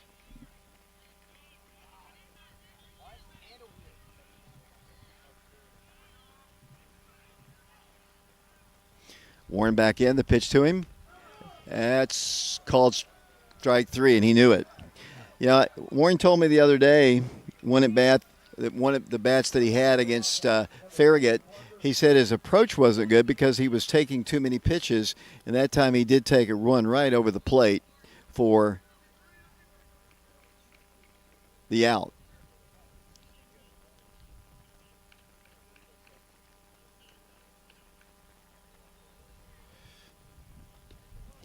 Batter now is Parker Free. Parker had an RBI on a fielder's choice his second time. Also had a single, so he's officially 1 for 2 in the ball game. Pitch to him, cut on and missed. 8-5 Wildcats as they bat in the third inning. Wildcats trying to knock off Houston and get their first win in the first round of this state tournament. Here's the pitch. Parker sees one bounce to the plate, and the count is 1 ball and 2 strikes. Yeah, the Wildcats, this is the 5th time that Oak Ridge has been at the state tournament, 71, 72, 2024, 25, and this year, and we've never won a first-round game. Parker hits the ball our way. Foul, kind of rolls dead before it even comes close to us. Rolls dead right in front of the Houston dugout. Kind of cooled off nicely. You talk about a scorcher when we got here. I'm sure it was in Oak Ridge too, but it was incredibly hot. And we had to park half a mile away and carry a lot of stuff in. But we're here watching this ball game from Siegel High School. Pitch to Parker, hit on the ground, several high hops, but foul. Off to the right side, fielded by Kevin McKeithen, the former quarterback for the Oak Ridge Wildcats and former baseballer as well. I know his mother, Mary McKeithen, is watching or listening to our broadcast today. Always good to have Mrs. McKeithen on with us. 1-2 pitch to Parker. He kind of excuse me swing, fouls it off to the right side and out of play. My crew with me today has been with me most of the season. Dylan, Caleb, Preston, and I, we all went to Alabama way back in the early days, and wasn't as hot there as it was today. Parker, hitting the back. That's a painful way to get on base. The second Wildcat to be hit. Parker will have a courtesy runner. He's the catcher. He just takes a right turn at first base and heads to the dugout, and back out on the field will come Kipton. Kipton scored a run his second time when Parker got on base, and batter now is Mikey Teasley. Mikey has stepped up. He has singled in a run. He's doubled, and he's won Mr. Baseball for the second consecutive year today. He's had a really good day. A win would even be better. But a lot of baseball to be played. Oak Ridge on top 8-5 as you listen to our broadcast on our YouTube channel. Here in between the innings, I'm going to hand the mic to either Dylan as Mikey takes another ball. And it's 2-0, and we'll see what's on the chat. I don't know, Dylan, if people have been asking why they can't see the video. Nobody's asked, so good. I guess I've issued enough where it looks like we're going to have some movement in the Houston bullpen. 2 balls and no strikes. Ball ripped into center field. That's 3 hits in the day for Mr. Baseball. 3 hits today for Mikey Teasley. And the Wildcats have him at first and second. And Mikey, he came ready. Whatever they did at that ceremony, they got him juiced up, Caleb Riker. Yes, they did, David. I mean, from earlier into the season to now, I swear, he just plays better against better competition. He is an elite baseball player. Here comes Joseph Webb. Joseph had a triple, knocked in 2 runs his last time. He's a Vanderbilt commit. Runners at first and second for the Wildcats. The pitch is up high, and the count is 1 ball and no strikes. Thank you for listening. The TSSAA does not allow live video streaming. We are taping it with our 3 cameras that we've used all season. Pitch. Joseph takes ball 2. Wildcats have 1 out. Runners at first and second. Kipton Fagan is your base runner at second base. Mikey is down at first. Joe ahead in the count. 2 balls and no strikes. Ball 3. Nowhere close. 3 balls and no strikes. Pitching when you come to the state tournament is at a premium. I mean, you have got to have a lot of pitching because you could potentially play 5 ball games and in a short period of time. And that's why I think they're staying a little longer with this young man. Joe takes a strike, and the count is 3 balls and 1 strike. Jaden Cheverton, his first career home run as a Wildcat, and it was a biggie. Whit Reniger off the wall double. Joe swings and he misses. Might have foul tipped it, and the count is full now. 3 balls and 2 strikes. I just hope the weather holds out for the rest of the week. The forecast just looks absolutely terrible. And we could not broadcast here if we'd have to go into the dugout. We'll have to ask Coach Free if they'll allow that. They don't have much room over there as well. Joe hits it and foul over towards Preston. Oh, Preston almost got that one, but it went off the netting instead. He was ducking. That's why I thought he was going to get it. Dylan wasn't ducking, but of course it's 100 yards away from him. But, yeah. 3 balls, 2 strikes. Joseph back in. The pitch to him. That's ball 4. Down the first he goes, and the Wildcats have loaded the bases once again. Oak Ridge has had base runners in every inning of this game. Had second and third, did not score in the first inning. They're batting in the bottom of the third with the bases loaded, leading 8-5. The winner to play a really, really good Ravenwood team that we saw right before our ball game. Ravenwood just annihilated Shelbyville in the first game. We'll check some other scores of other games. They're playing games at Oakland as well. Carson hits the ball on the ground. That's going to get maybe one run in. Will they get a double play? Yes, they will. That's a double play. So Carson hits the first pitch to the shortstop. They get a double play, and that ends the inning. Wildcats pick up a few more base runners, but they leave one stranded. We go to the top of the fourth inning. We are live at Siegel High School on our YouTube channel, Prep Radio. Appreciate Bob Schilling in Oak Ridge listening to our broadcasts. His son Mike Schilling played baseball and basketball for Oak Ridge High School. Married Rebecca Schilling, and we appreciate the Schilling family, along with Laura Lynn Green with State Farm Insurance. The Oak Ridge class of 1989, Sexton Automotive of Oak Ridge, the Todd Fox with Fox Insurance Group, East Tennessee Spine and Sport, Mike Kelly with Betsy Coleman Realty, the Fagan family, the Haddock family, Ed Hudson, Douglas Greenlee, John and Jane East, Bob Schilling, Mike and Jeff Henderson. Mike and Jeff have been with us football, basketball, and baseball. Also, this broadcast of Oak Ridge Baseball on Prep Radio is made possible by the Lawrence Hahn Golf Tournament benefiting the Boys and Girls Club of Oak Ridge. Join us on June the 6th at the Oak Ridge Country Club for a great day of golf, food prizes, and fun competitions like the closest to the pin and the longest drive.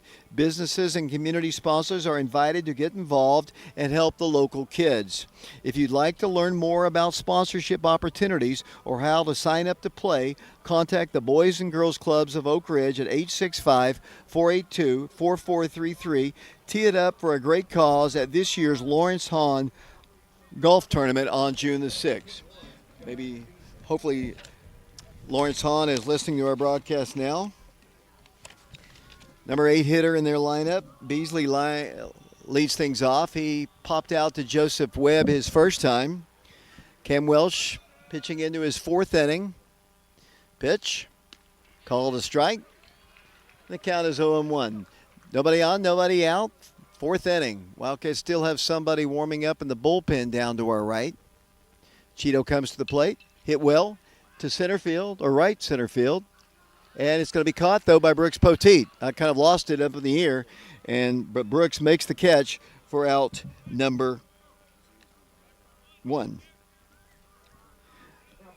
For Brooks, for Cam Welch, that is the 5th consecutive batter he has retired. Here's Cameron Bird. He had a single and scored a run his last time. Pitch, and that's up high. Last time Cam Welch pitched, they won a championship. The victory over the Farragut Admirals. 8-5 Wildcats. Pitch, hit foul back to the screen. And the count is 1-1 strike.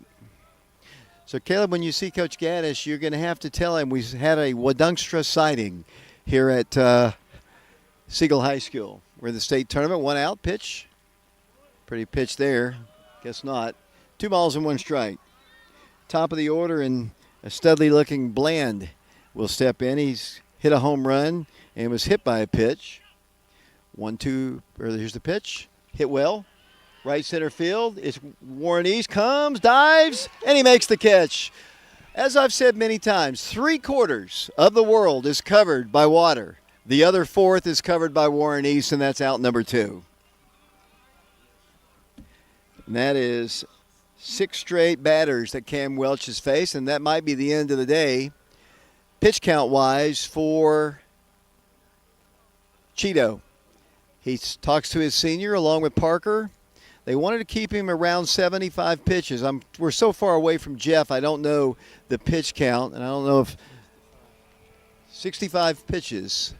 So, this guy hit a home run off him to start the ball game, so they want to be careful here. He's a stud for sure. He was hit by a pitch the last time. And that's the way it used to be in baseball, guys. When somebody hits a home run, the next time you step up, that guy steps up to the plate, you plunk him in the back. And that's kind of what Cheeto did. He didn't do it on purpose, but in the old days, and you older guys like Mike Sheehan know what I'm talking about, Bob Gibson would have plunked him right in the back. He was a pitcher for the Cardinals for many years. Nobody aboard, 2 outs. Cheeto facing Bland. As I mentioned, he hit a home run his first time. That led off the game. 8-5 Wildcats. We're in the 4th. That pitch is up high. 1 ball, no strikes. We were told that Cam Welch was going to be on about a 75 pitch count today. Pitch, hit hard, hit foul. Past the umpire, just missed him. Oh, well. And the count is 1 ball and 1 strike. Dylan Woody, Caleb Riker, Preston Fetters, along with Oliver Poggle, our technical crew today. We appreciate Ben George, Mike Kelly, Alex Myers, who've also been with us doing broadcast work today. I wish I could bring everybody. Mike is here, so we do have a spare back up. Here's the pitch, just a little bit low. And the count is 2 balls and 1 strike to Bland. What is this guy doing in their dugout right here? Is that some kind of exercise? Oh, he's got a roller thing. Yeah, I see it. 2-1 pitch, hit foul. Coming back our way onto the softball field and out of play. When we got here, we had to pick up our press credentials, and the Farragut Admirals, Ray County, they were all getting ready to play softball. Not on this field, but over more towards the center part of town. We'll check some scores a little bit later of other ball games. I do know Ravenwood beat Shelbyville 13-2. We saw that game. Pitch, hit on the ground. Shortstop, Noah Wood. Easy hop. Not a great throw, though, and he throws it away. Ball bounces away, and they'll have a runner at second. Noah had plenty of time, fielded it, and here's a short hop, but he threw one that just eluded Joseph, and they've got a runner in scoring position with 2 outs. And the number 2 hitter in their lineup, who had an RBI double his last time, is the batter. That's an error on the Oak Ridge infielder on the throw. He fielded it easily. And can't give these guys extra at-bats because we saw what they could do through the first 2 innings. Jacob Sally is the batter. He popped out to first his first time and doubled in a run his second time. They led 5-0 at one point in the game. Pitch. Sally takes a strike, and the count is 0-1. The winner plays at 12:30 Central Time, so 1:30 Eastern Time. The loser plays at 10 o'clock Central Time against Shelbyville, and that'll be 11 o'clock Eastern Time. Pitch. Foul. Parker leaps, but he couldn't get it. He wouldn't have mattered anyway. He could hit the ground first. And the count is 0 balls and 2 strikes. Cam Welch trying to close out the 4th strong with somebody warming up in the Oak Ridge bullpen. Who? Isaiah Wilson is the guy warming up, sophomore. Here's the 2-strike pitch, hit on the ground to Cam Welch. He can't field it, and they'll have an infield single. They'll have him on the corners, and the tying run comes to the plate in person of their number 3 hitter.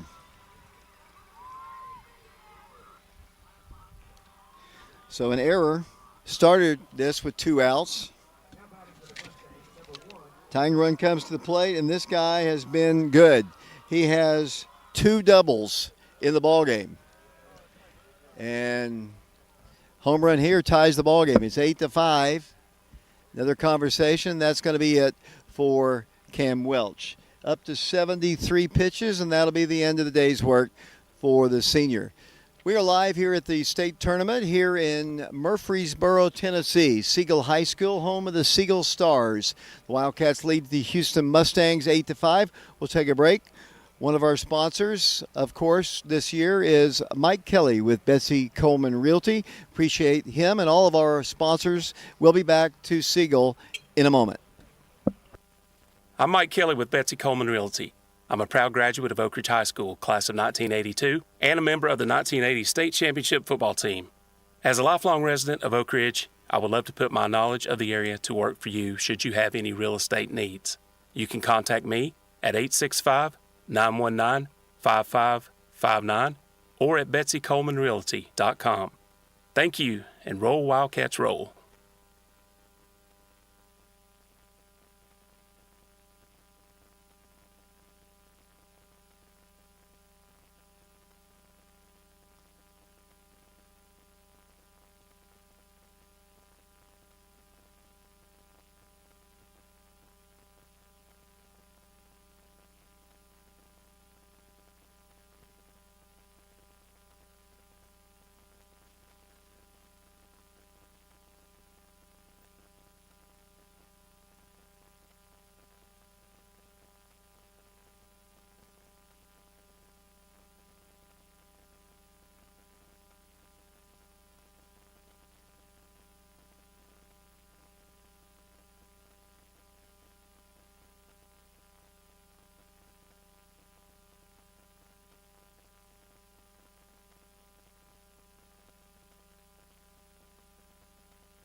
Welcome back once again to Siegel High School. Sophomore Isaiah Wilson is the new pitcher. Hopefully to face one batter, Cannon Day. Cannon has 2 doubles, has knocked in a run. He's the pitcher of record, can get his team right back in it. Runner from first is going, and he's got a stolen base. So they've got 2 in scoring position now. 8-5 Wildcats as Houston bats in the 4th inning. 2 outs, 2 on. Sophomore Isaiah Wilson comes to the plate. Hit in the air, on the infield. It should be out number 3. Mikey Teasley calls for it. He's got it, out number 3.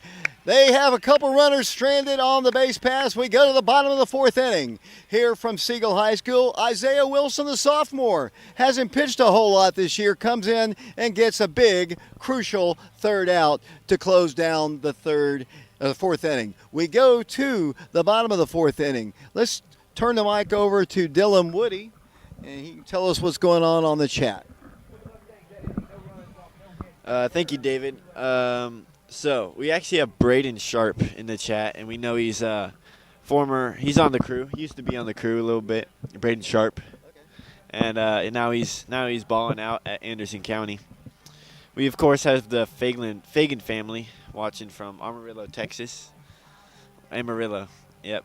And then Jeff Huckleby watching from DC. And then we have Jim Bunch calling David Clary the man to help the team.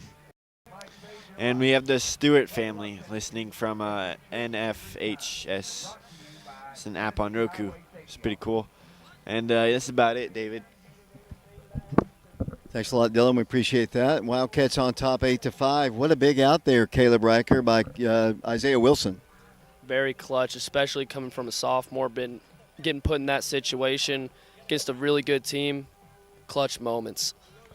Oak Ridge on top 8-5 as the Wildcats prepare to bat in the bottom of the 4th inning. If you just tuned in, the Wildcats fell behind 5-0, and then a big 8-run 2nd inning, and the Wildcats have the lead 8-5.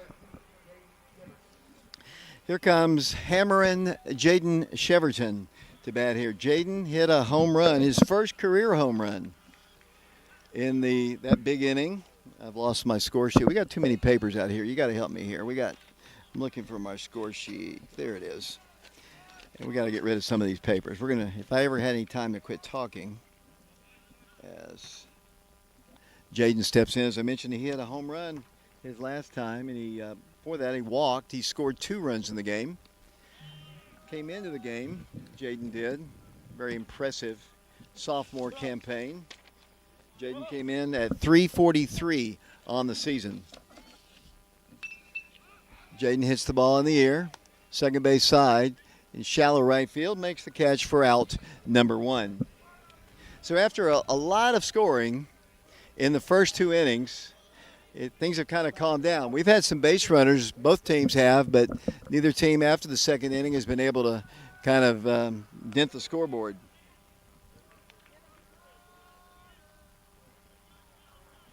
Better now is Whit Reniger. Whit had a big double, squares to bunt, hits it right in front of the plate and bounces foul. He tries to run it out, but it was foul.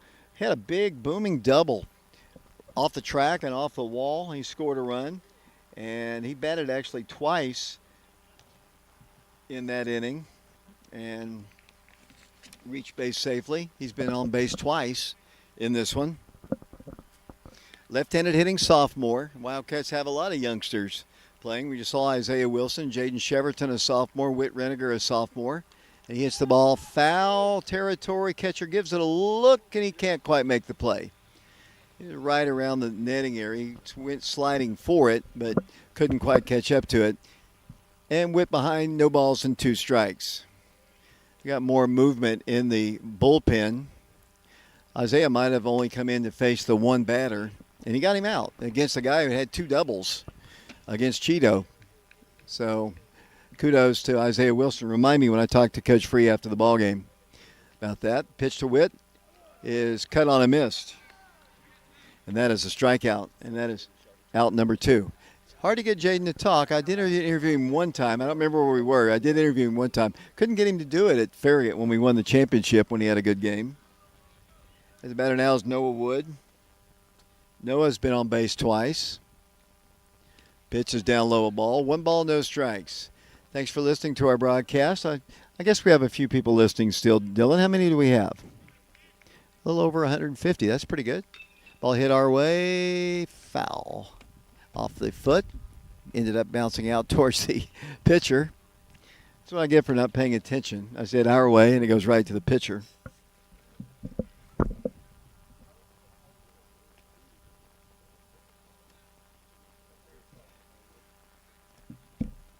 Noah kind of fouled it off himself, and he's walking it off just a bit.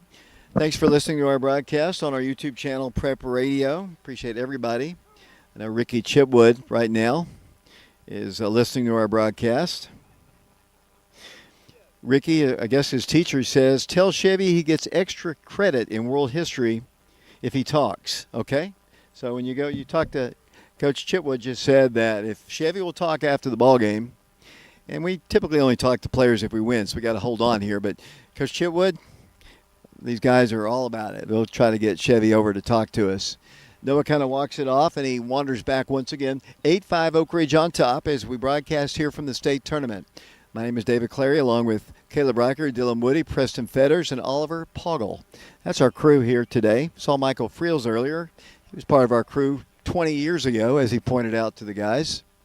Here's the pitch to Noah, and that hit him on the head. That's a painful way to get on base. The third Wildcat to be hit by a pitch. Warren East was hit by a pitch earlier, and so was Parker Free. And the Wildcats will send to the plate Brooks Poteet. Brooks has had a quiet day. He's 0 for 2 in the ball game. Regardless what, it was 2 outs now, but regardless what Brooks does here, it'll turn the batting order over in the next inning for the Wildcats. They'll lead things off with Warren, but I'd like to see Brooks do something with the bat. He's had, like I said, he's 0 for 2 in the ball game. He's one of the few that Wildcats who's not been on base. Is Josiah McClure is the courtesy runner or the pinch runner. He's actually the pinch runner at first base. Brooks comes in. He's hit 2 home runs. He's knocked in 21 runs on the year. Been very quiet today in his first state tournament appearance. The former Powell Panther. Coach Free flashes the signs to the freshman running over at first and to the junior batting. Brooks stands in. 2 outs. We're in the bottom of the 4th inning. And Oak Ridge leads at 8-5 after trailing 5-0 in this ball game. Neither team has scored since the second. We're in the 4th.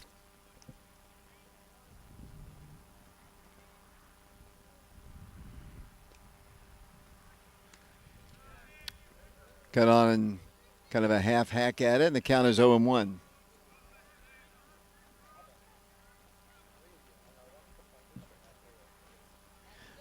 John and Debbie Mallett watching our broadcast or listening to our broadcast. There's a quick throw over, and Josiah is back safely. Appreciate the Mallett family. That would be Tri Sharp's grandparents. Glad to have them watching. Or pitch. That's outside and high. And the count is even at 1 ball and 1 strike. Winner plays at 1:30 Eastern Time, 12:30 Central Time. The loser plays at 10 o'clock Central Time, 11 o'clock Eastern Time. The winner plays Ravenwood. The loser plays Shelbyville. An old rival in women's basketball back in the day. In fact, 3 state championship games won by the Lady Wildcats were against Shelbyville. They also beat us about 3 times, too, in the state championship game. They several national champions. Squares to bunt. Good bunt by Brooks. That's going to be perhaps an infield single, and it is. Infield single on a bunt single by Brooks Poteet. Laid it down, dead and dead. And the Wildcats have runners at first and second, and the top of the order in Warren East coming to bat. So now I do believe every Wildcat in the lineup has reached base safely in this ballgame. Every single one of them. And now it looks like we might have a pitching change. We are live on our YouTube channel, Prep Radio, and I've talked enough. We've got hopefully about 5 ball games to do. I'm going to let you read this one for me, Caleb. One of our sponsors, obviously, besides Jeff and Mike Henderson and Bob Schilling, we've got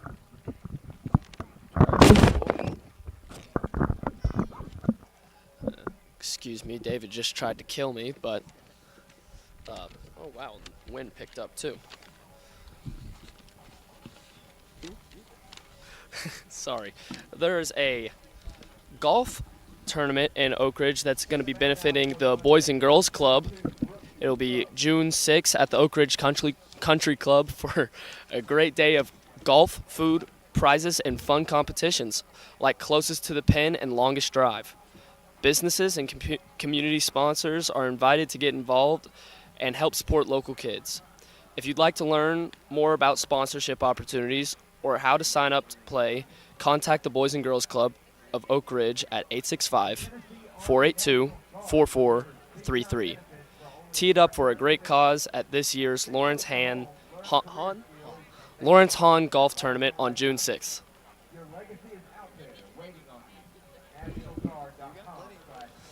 I know. Who else should I say? Welcome back. Did you read the phone number? Good job there, Caleb Riker. Put some pressure on him, and he looking at me like I'm crazy. He's tired. Anyway, the Wildcats have the lead 8-5, and guys, we need a couple more runs here. I don't know.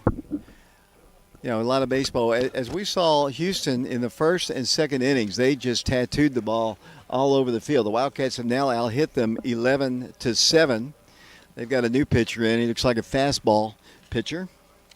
Trying to clean up some of this mess we've got on the table here. We've got a lot of junk out here, and it's mainly mine, not your guys. We got a lot of technical equipment here as Warren East steps in. 2 outs, runners at first and second. Warren has been on base as we look for my score sheet here once again. The wind is an issue. Warren has been on base with a hit by pitch. And the ball bounces away, and the Wildcats will have 2 runners in scoring position. The first pitch, a wild pitch. And the Wildcats have them at second and third. Warren struck out looking his last time, was hit by a pitch with the bases loaded to score a run. Hit could mean 2. Oak Ridge on top 8-5 as we broadcast here at the state baseball tournament on YouTube channel Prep Radio. Warren East, 1 ball, no strikes. Parker Free on deck for the Wildcats. Warren, obviously, top hitter, takes ball 2. Not even close. Warren came in at .353 on the year, looking for his 50th hit of the season. He is knocked in 3, had 4 home runs, scored 43 runs. And a base hit could mean 2 right here with Josiah McClure, the base runner at third. Here's the pitch to Warren. That's ball 3. Parker Free is on deck. Wildcats scored 8 runs in the second, trying to get more. The Wildcats have had a lot of base runners in this game. They stranded 2 in the first inning. They scored 8 in the second inning. They've had base runners in every inning. Pitch. Warren takes a strike, and the count is 3 balls and 1 strike. 2 outs, 2 on, 2 in scoring position. Brooks Poteet, the runner at second. Josiah McClure is the runner at third. Warren, the batter. He takes another strike at the knees. He got caught looking the last time. He told me the other day his approach was he wasn't aggressive enough, and he takes that one just outside of the zone. Parker's on deck. Going to be a good 2-strike hitter here. Here's the pitch. Cut on a miss. This time he swings and misses through it. So the Wildcats pick up another couple of base runners. They leave them stranded. We go to the top half of the 5th inning here at the state tournament at Siegel High School. The Wildcats lead the Houston Mustangs 8-5. And we'll be back to Siegel High School in a moment.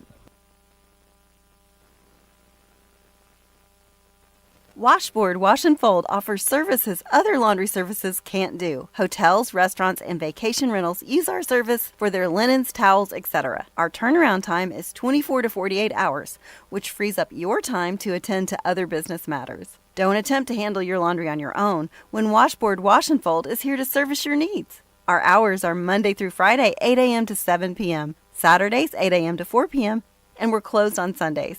Don't forget our after-hours drop-off chute. We're located at 113 Robertsville Road. Try us out today.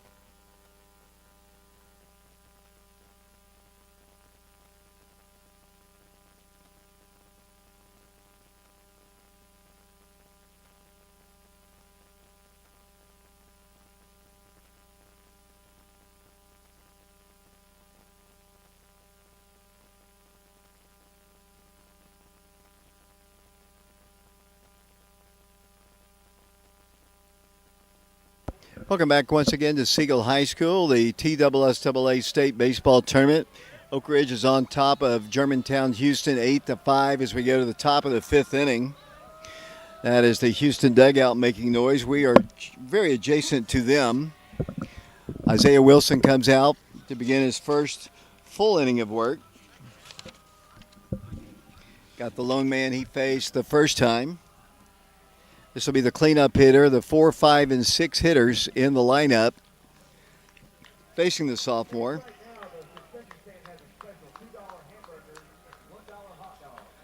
McCarter is the batter. No, it's Ludlow.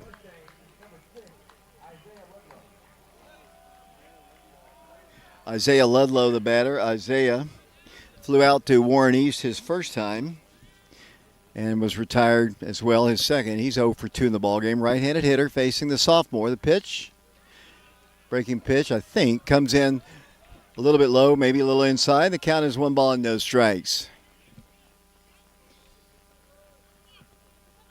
Coach McKeithen's voice can be heard over everybody. That ball is hit on the ground. Second base side, Jaden Cheverton throws on the first in time. So Isaiah Wilson is retired the first 2 batters he's faced.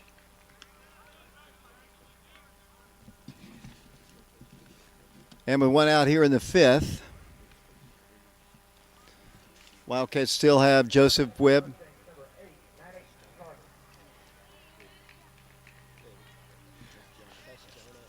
Maddox. Okay, Jonah is at second base. Thank you. Jonah Wolf is at second base. Thank you very much. Appreciate that. I didn't even notice. Where is Jaden out there someplace? Is he at short? Either way, first pitch was a ball. Second pitch is foul tip. Batter is Maddox McCarter. Maddox walked and scored a run in the first inning and grounded out to Noah Wood his second time. Righty versus lefty pitch. A pretty good looking pitch from here. Evidently not. And the count is 2 balls and 1 strike. Isaiah Wilson is a sophomore working his first full inning of work. Retired the last batter in the last inning. Oh, another good-looking pitch. Just a little bit inside or maybe a little high. Don't want to walk people here. 3 balls and 1 strike. Pitch to contact here. Isaiah comes in. There's ball 4.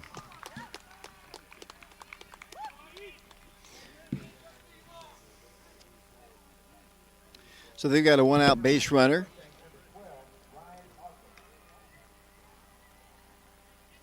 Ryan Osborne is the batter.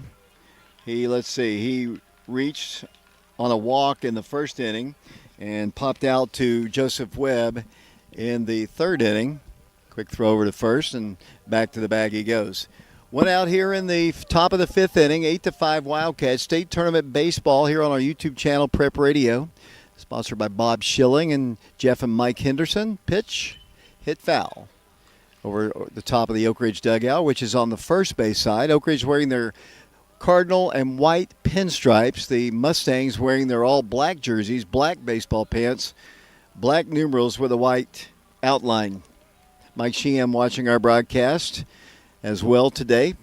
Wish you were here, Mike. Isaiah goes over to first and easily back to the bag they go. Mike Sheehan says the Cats are wearing his favorite uniform, the pinstripes, and they are. 1 ball, 1 strike. Isaiah's pitch. Another good looking pitch. Strike zone all of a sudden has become very narrow. as the sophomore strolls to the hill once again. Right-handed hitter versus the right-handed throwing sophomore. Runner at first. Here's the pitch. Bounces away, but not too far. Parker's able to corral it. The Houston fans started to make a little noise. On the scoreboard, the count is 2-1. Is that the correct count, guys? It is. 2 balls and 1 strike. Osborne. Pitch to him is evidently a little low. The count is 3-1. All of a sudden, the strike zone has gotten smaller and smaller for the poor sophomore. Some good-looking pitches. He's right in the zone. He might be a little low. 3 balls, 1 strike. Pitch. Cut on a miss. Umpire can't do anything about that. And the count is full at 3 balls and 2 strikes. 1 out, 8-5. All the runs scored by both teams in the first and the second inning. Isaiah back in, 3 balls, 2 strikes.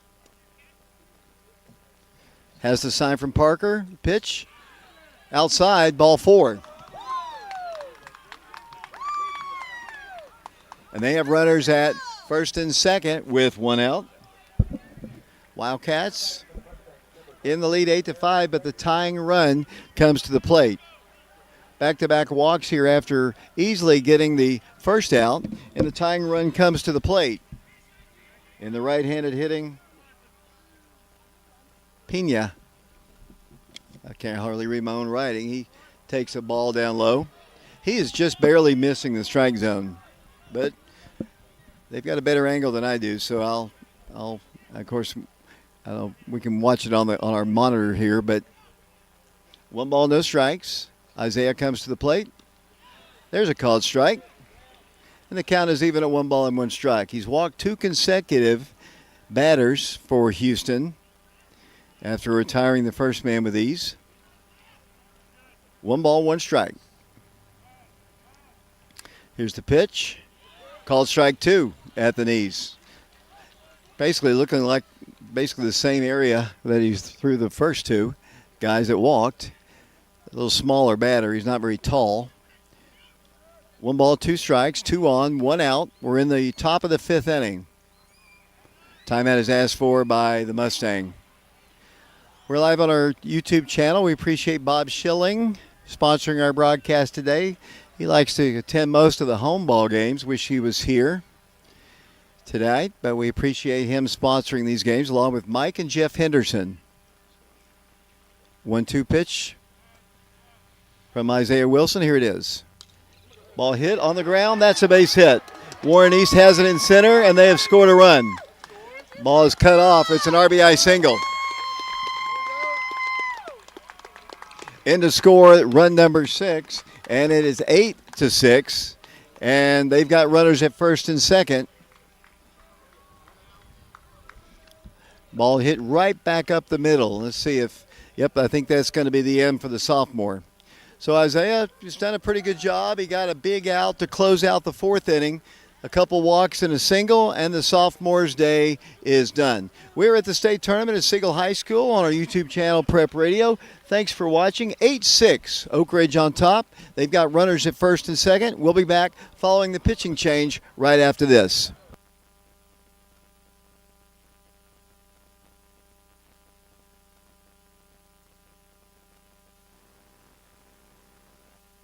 When something happens to your car, you might say, Ugh, come on. Seriously? This is so extra. but what you could say is, Like a good neighbor, State Farm is there. your local State Farm agent is available when and where you need them, online, over the phone, or even in person. State Farm agents are here to answer your questions and help you file your claim. This is so extra. Get with someone who can actually help. Contact me, Agent Laura Lynn Green, today.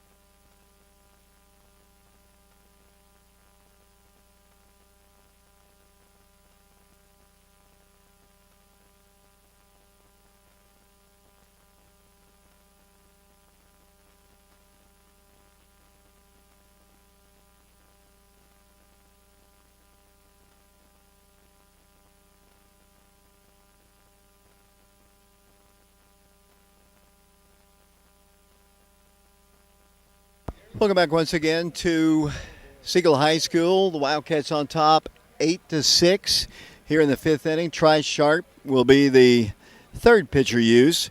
Appreciate the people at Grace watching our broadcast today or listening to our broadcast. They say they're watching the video on NFHS Network and listening to our audio, and that's the way I like it. And thank you, all of you people at Grace watching this game. The Wildcats are on top.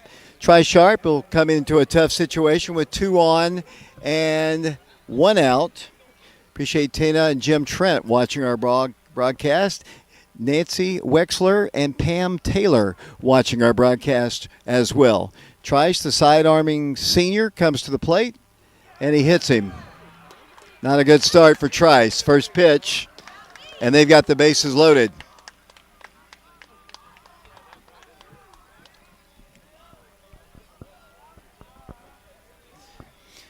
So Trice, who comes sidearm, he's got to be nervous. Trice has pitched in the state tournament before, but that first pitch just plunked him. And they can tie the ball game with a base hit, take the lead with a deep hit, and Cameron Bird is the batter. He is 1 for 2 in the ball game. First pitch to him is hit foul off to the right side and out of play. The Wildcats started with Cam Welch, followed by Isaiah Wilson, and now Tri Sharp. Bases full of Mustangs. 8-6 the score. Mustangs scoring their first run since the second. First team to score since the second. There's a called strike. Pretty pitch there by Tri Sharp, and that is strike 2. No balls and 2 strikes. The top of the order is on deck for the Mustangs. And Bland, double play would be nice. Here's the pitch from Trice. Hit on the ground. Mikey's got it. Comes home. They've got the force there. That's out number 2. Nice play by Mikey Teasley. Came in, charged hard, threw it on to Parker. All he had to do was touch the bag, and they get the force out at home plate. So that is the second out of the inning. The bad news is Mr. Bland is the batter. He started the ball game with a home run, and it was a shot. He was also hit by a pitch, and he reached on a throwing error as well. And let's see if we're going to have another pitching change. Trice hits a batter, gets an out, and here comes Coach Free. Bland's going to be the batter. He's a stud, and that's going to be it for Tri Sharp. So once again, we have another pitching change. Wildcats on top, 8-6. They've got the bases loaded with 2 outs here in the fifth inning. My name is David Clary, along with Caleb Riker, Dylan Woody, and we're going to take a break. Let's see who's going to come in to pitch. Wildcats are going to bring into the game a new pitcher, and we'll come back and talk about that in a moment. We'll be back to Siegel High School. 8-6 our score. Back in a moment.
Welcome back once again to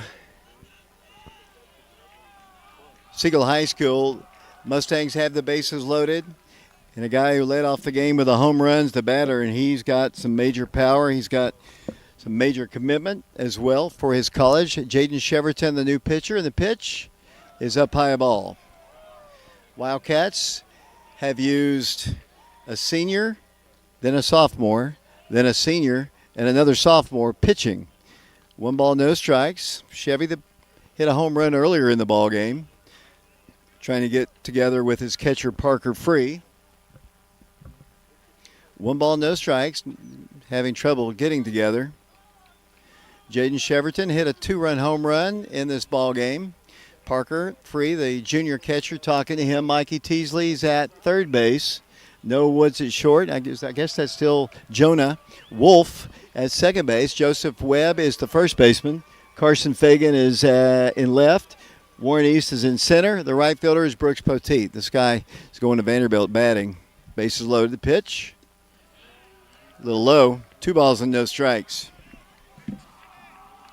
They mentioned Bland's been on base 3 different times today. A home run, an error, and was hit by a pitch. He's heading the count. 2 balls and no strikes. The pitch.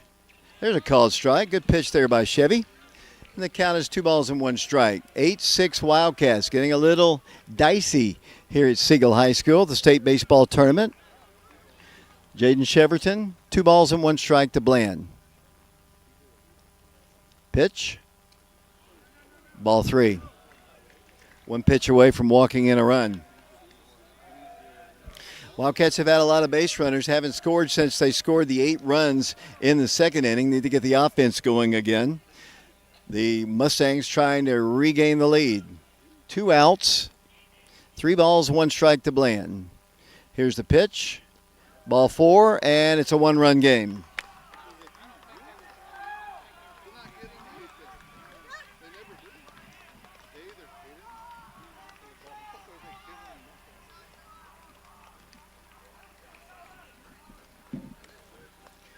Bases remain loaded. The go-ahead run is now at, I think it's 8-7. Yeah, they haven't put it up on the scoreboard. Bases are still loaded. Jacob Sally is the batter. He's been on base twice today. He's hit the ball hard. 8-7 Wildcats, but they have the bases loaded. The tying run is at third. The go-ahead run at second. Pitch to Sally. A little outside. The strike zone got squeezed on Isaiah Wilson, just to be honest with you. I know you couldn't see it, but it was. Cheverton, 1 ball, no strikes. The pitch. Ball 2. No place to put him. Wildcats have gone with youth in this one. Jaden Cheverton, Isaiah Wilson, 2 sophomores have pitched this inning. Tri Sharp also pitched, got an out. 2 balls and no strikes. Pitch, hit foul. Back to the screen, and the count is 2 balls and 1 strike. James family watching our broadcast at Grace today, along with 25 others watching the state tournament ball game. Couldn't make the trip to Murfreesboro, and we appreciate you listening to us. 2 balls and 1 strike. Pitch, ball 3. Walks have been a problem this inning. Wilson had 2. Chevy's already walked 1. Another bad one, and they have tied the ball game. 8-7 our score. You don't want to lay it in. This guy's been on base a couple times, but you got to throw strikes. Pitch, ball 4, and we're tied.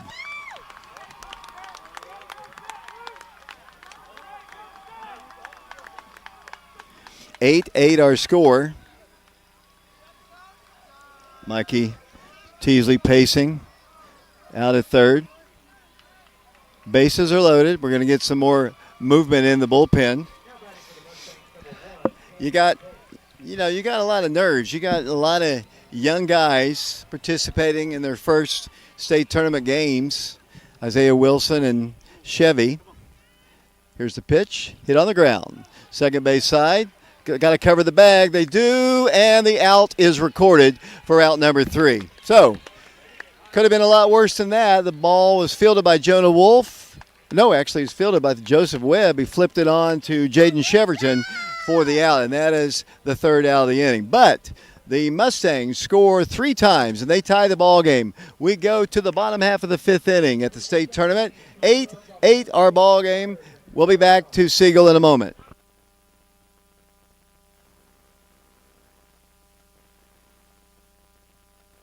Sexton Automotive of Oak Ridge is proud to be a family and locally owned, full-service pre-owned car dealership. You have the option to take your vehicle anywhere for collision repairs, and we will work with your insurance company. Sexton Automotive of Oak Ridge is a Napa Care Center, and our service department is here for all your automotive maintenance and repair needs. Our rental fleet offers a variety of vehicles from economy cars to passenger vans. Get your next in at Sexton Automotive of Oak Ridge, Elizabeth Beard, ORHS, Class of 2001. Check out our inventory online 24/7 at sextonautos.com.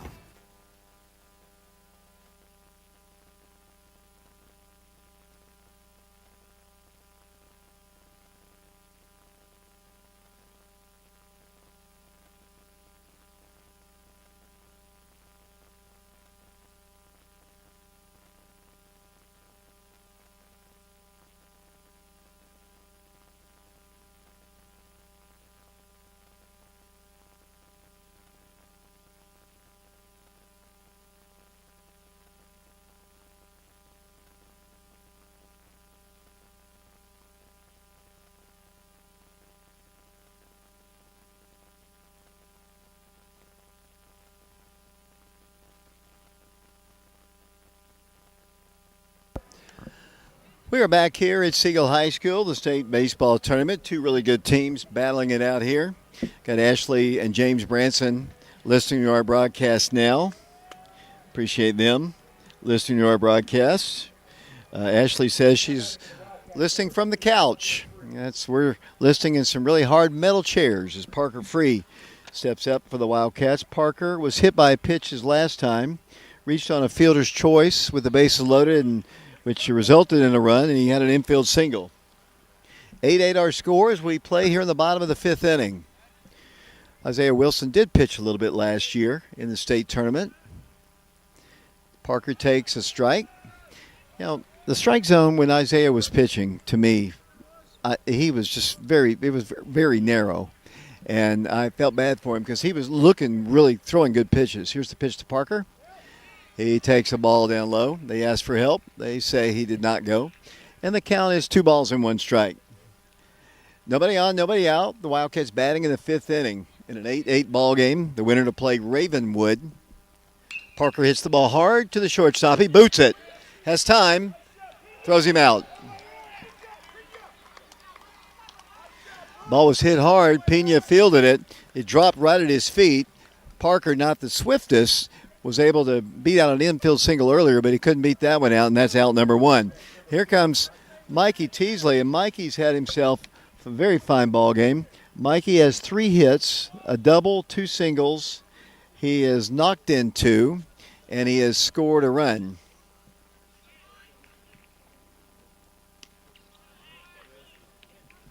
And the first pitch to him is a ball. Joseph Webb is on deck. Joseph had a 2-run triple in that 8-run inning.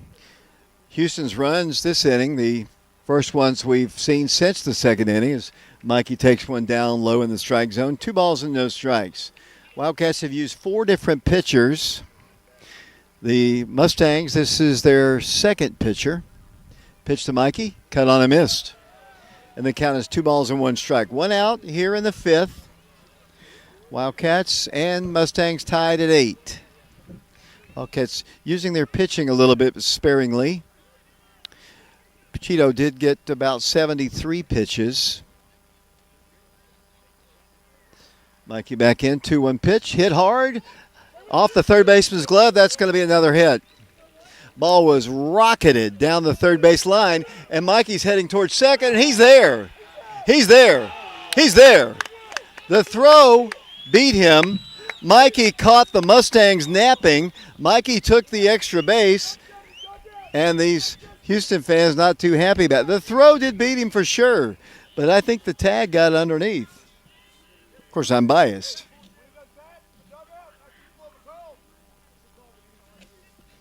Umpire He is not going to take much. We've had this umpire before, and he doesn't take much off of anybody. Batter now will be Joseph Webb. And now conversation here. Boy, they are all over the guy. He's just taking it like the umpire should. And now they're going to have a conversation out there. You can't change it now just because the Houston fans are calling the umpire old. The home plate umpire says, no, come back. They're checking to see if he was out. He's arguing the point. Caleb just asked me why he was safe, and the umpire, who was out at the bag, the pitcher was going to warm up, but he's not allowed to. So, and the conversation still takes place between their coach and the umpire. Base runner is going to be safe. He's going to be there regardless, but he's getting his say. You know, maybe the next call will go their way. He was arguing with the wrong guy. The second base umpire, guy out at second base, is the guy who called it. These Houston fans are really laying it on the umpire. Here's Joseph Webb. Wildcats have Mikey in scoring position. And opportunity to retake the lead. Joseph's had a good day. He has a triple, and he has walked. Also struck out. A triple resulted in 2 runs. Here's the pitch to him. He hits the ball in the air high, not going anywhere. It's in left field. The left fielder at a high sky makes the catch. And that is out number 2. Well, these guys are having fun. And the batter now will be Carson Fagan. Carson Fagan had an RBI single back in the second inning. 2 outs. Wow. 8-8 our score as we play here in the 5th inning. Base hit means a run. Mikey's the base runner out at second. He's been on base 4 times. Carson takes a strike. Wildcats have had a ton of opportunities in this ballgame. Lots of base runners stranded. Same with the Mustangs. Carson doesn't want to string Mikey here. Kind of a weak hack at that one, and he fouls it back to the screen. And the count is 0-2. We appreciate the Fagan family, the Haddocks.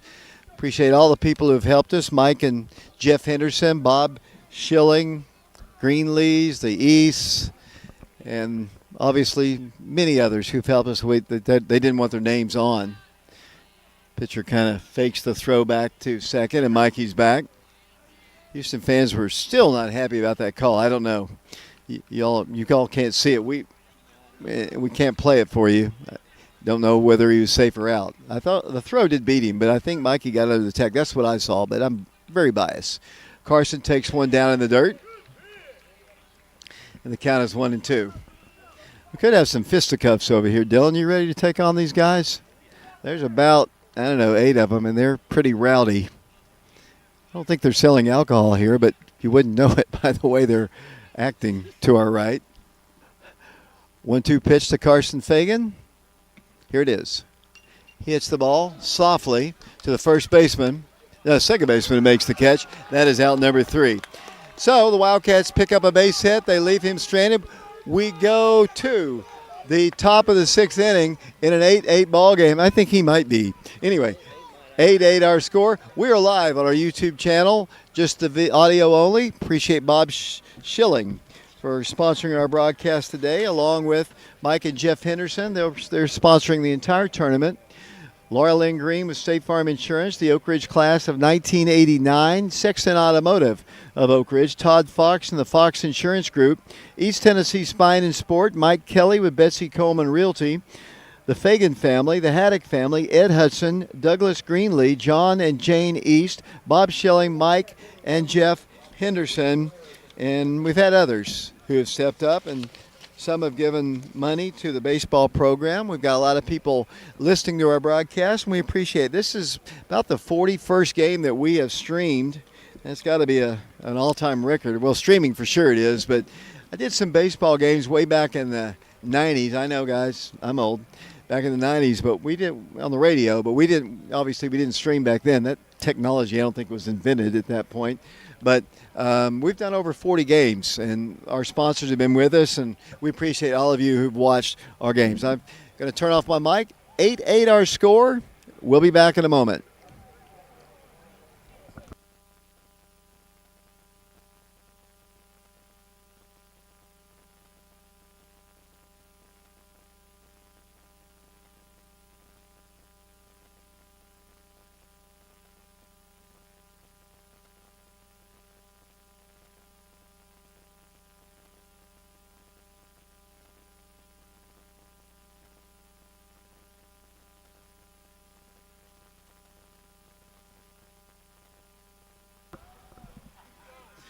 Welcome back here once again to Siegel High School, the TSSAA State Tournament. We're in the top of the 6th inning.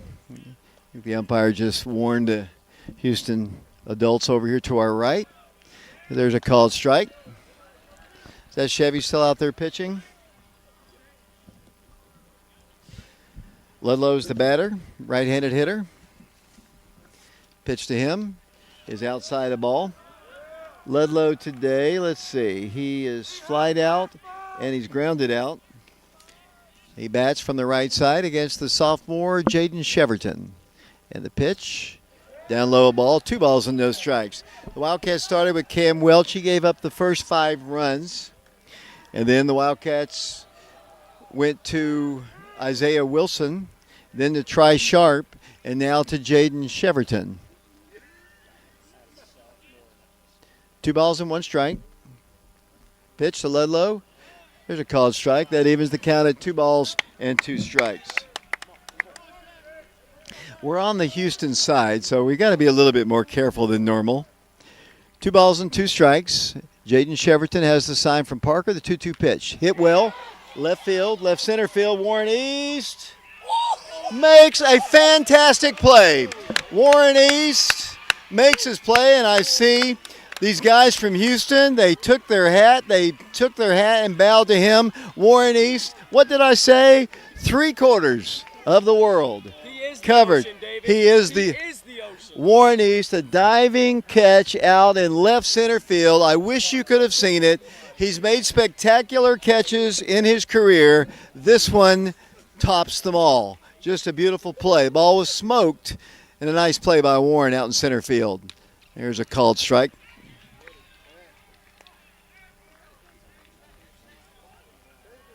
Maddox McCarter is the batter. He walked his last time, walked his first time. He scored a run.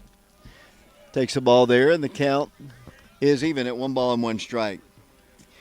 The winner plays Ravenwood tomorrow at 12:30. At 12:30 Central Time.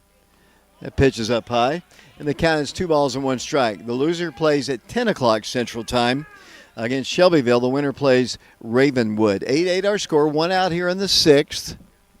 Jaden Cheverton to the plate. Ball 3. This guy's walked twice. I don't think he's going to take the bat off his shoulder, so throw a strike there, Jaden.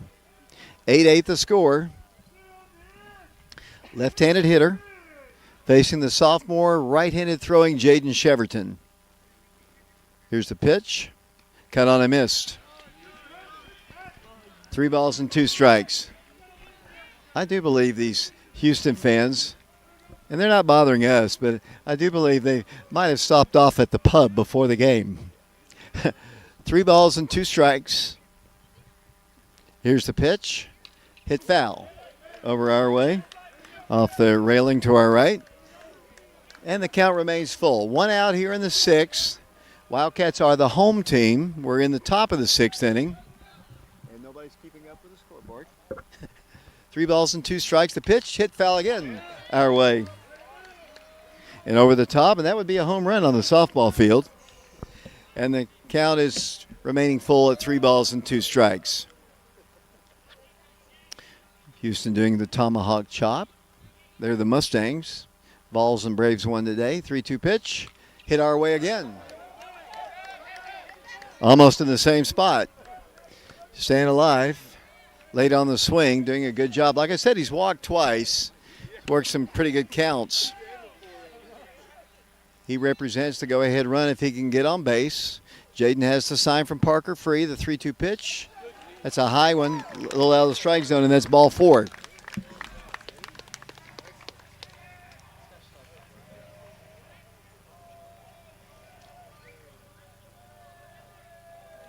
The batter now is Ryan Osborne, and that might be the end of the day's work for Jaden Sheverton. The Wildcats perhaps are going to pitch their 5th pitcher of the game. Wildcats, the only team along with Farragut to be in the state tournament. Last year's state tournament, you learn you got to have pitching. You cannot keep pitchers in for a long period of time, and the Wildcats appear like they're going to make another pitching change. We appreciate Bob Schilling, Jeff and Mike Henderson for sponsoring our broadcast. Also, we'll have an opportunity. The broadcast of Oak Ridge Baseball on Prep Radio is made possible by the Lawrence Hahn Golf Tournament, benefiting the Boys and Girls Club of Oak Ridge. Join us on June the 6th at the Oak Ridge Country Club for a great day of golf, food, prizes, and fun competitions like the closest to the pin, the longest drive. Businesses and community sponsors are invited to get involved and help support local kids. If you'd like to learn more about the sponsorship opportunities or how to sign up to play, contact the Boys and Girls Club of Oak Ridge at 865-482-4433. Tee it up for a great cause at this year's Lawrence Hahn Golf Tournament on June the 6th. We're going to have a pitching change for sure. Jason Johnson and his family watching from Pensacola, Florida. We appreciate you watching our broadcast. We'll be back in a moment.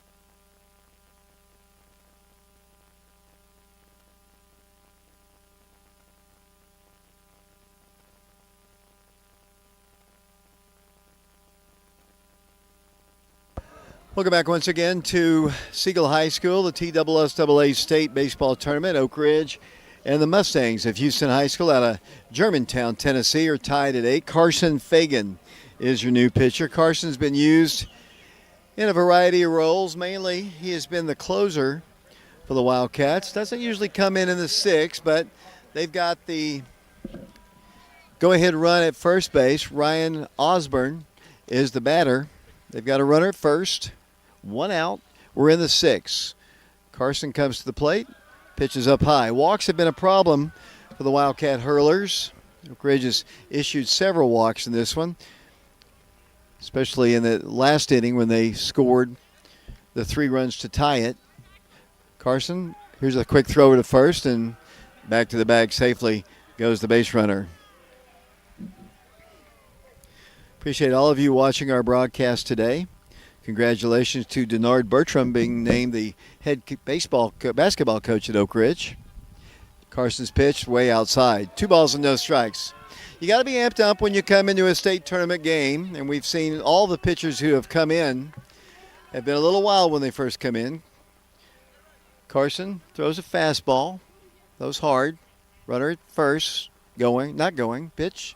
Called strike. Good pitch there by Carson. And the count is 2 balls and 1 strike. 1 out here in the 6th in an 8-8 ball game.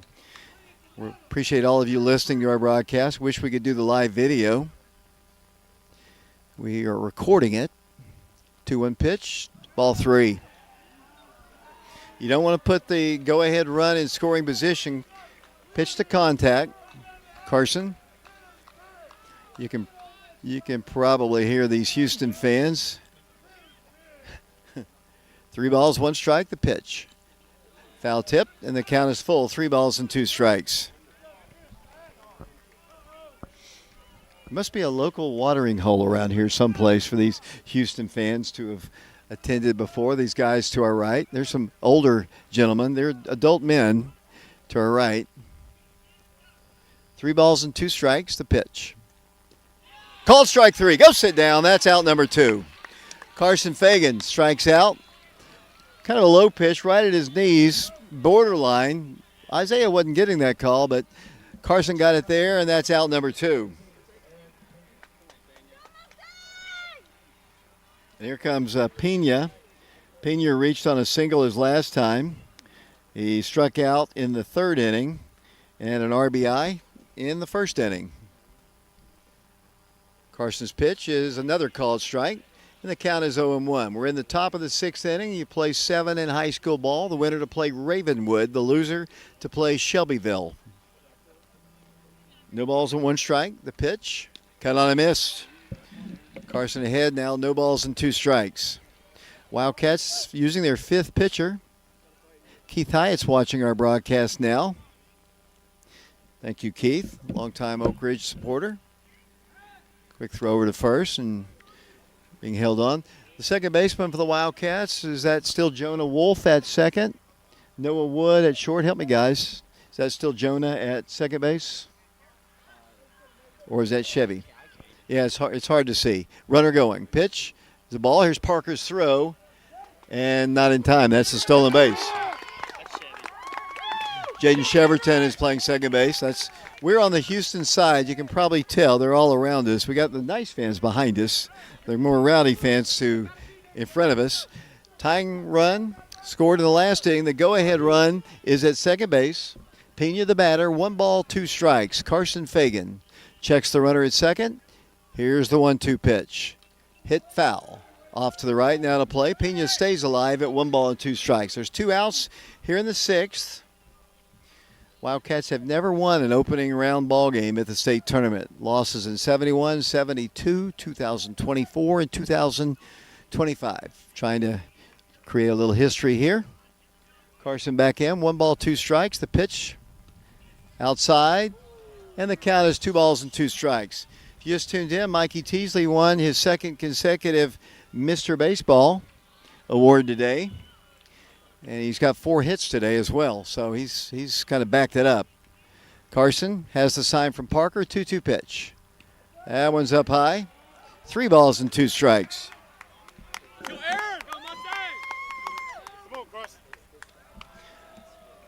Pena will be fouled by Berkeley in their lineup. 3 balls, 2 strikes. Carson Fagan, the pitch. Ball 4.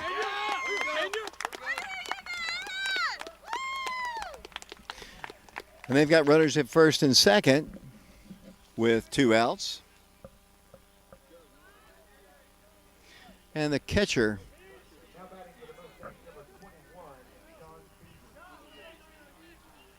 John Beasley, the batter. John, let's see, was hit by a pitch his last time.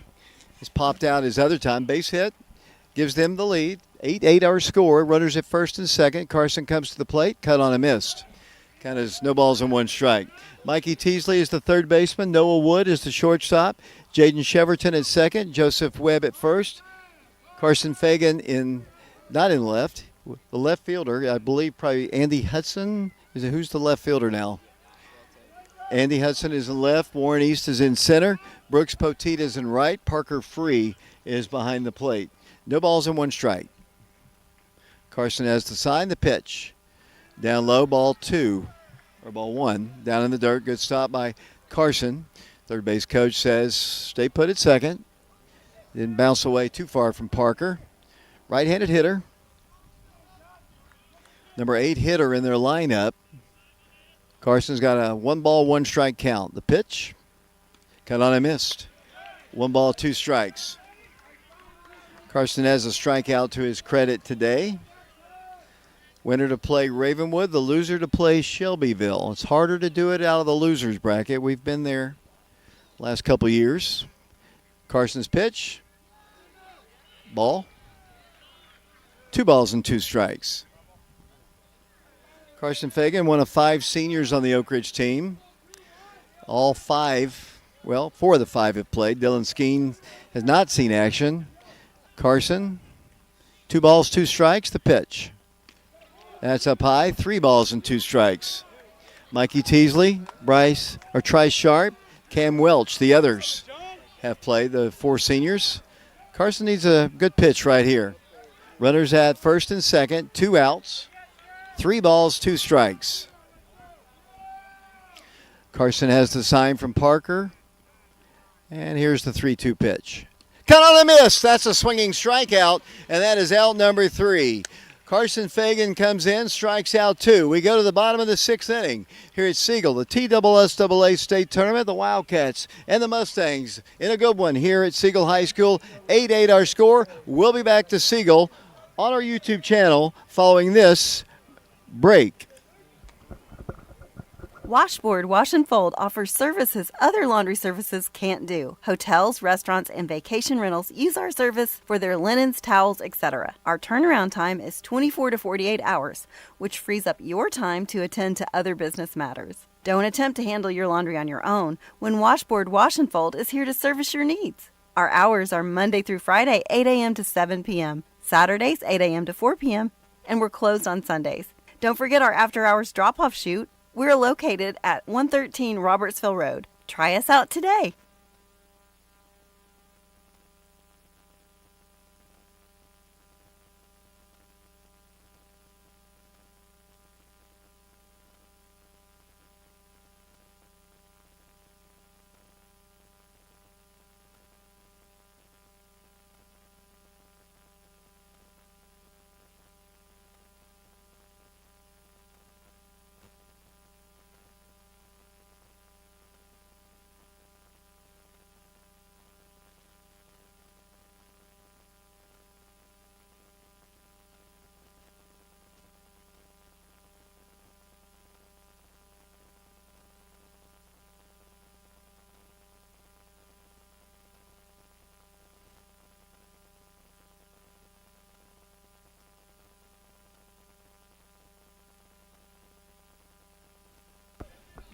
Welcome back once again to Siegel High School. The Wildcats batting in their half of the 6th inning. Jaden Sheverton leads things off. Jaden had a 2-run home run, his first career home run as a Wildcat. Earlier in the ballgame, he's also walked. He has scored 2 runs. He's also popped out to short, actually to second. Takes a strike there. No balls and 1 strike. Sophomore takes a ball down low, 1 ball, 1 strike. Dylan Woody, Caleb Riker, Preston Fetters, Oliver Poggle. Our crew today here at Siegel. We'll be back here tomorrow either at early in the morning or early in the afternoon. There's a called strike. Wildcats scored all their runs in the 2nd inning. All 8 scored. Jaden behind in the count, 1 ball, 2 strikes. Wildcats have used a lot of pitchers, but none of them have pitched long. 73 pitches for Cheeto. Pitch to Jaden. That's a ball down low. And the count is even at 2 balls and 2 strikes. What a busy sports news day for Oak Ridge. A new basketball coach, Denard Bertram, Mr. Baseball from Mikey Teasley, and a state tournament baseball game. Pitch to Jaden. Hit foul. Stayed alive. Pitched maybe out of the strike zone, but just to be careful, he took a hack at it and fouled it. And the count is 2 balls and 2 strikes. Appreciate Bob Schilling, Jeff and Mike Henderson sponsoring our broadcast. We're recording these games video-wise. We can't play them. TSSAA rules. They've got exclusive rights. The pitch is hit foul again. Stayed alive. And the count remains at 2 balls and 2 strikes. Nobody on, nobody out. Bottom of the 6th inning. First round of the TSSAA State Tournament. Incidentally, that Mr. Baseball award won by Mikey today is the Mookie Betts Mr. Baseball Award. They all got Dodger jerseys. If I were Mikey, I would have toned that bad boy off, not worn it. They all took pictures in it. That pitch is down low, and Jaden has worked the count full, 3 balls and 2 strikes. Both teams up on the rails of their respective dugouts. Oak Ridge on the first base side. The Mustangs are on the third base side. Here's the pitch to Jaden. You hit ripped. It's going to go to left center field, but it's the center fielder who makes the catch for out number 1. Ball hit right on the button, but out.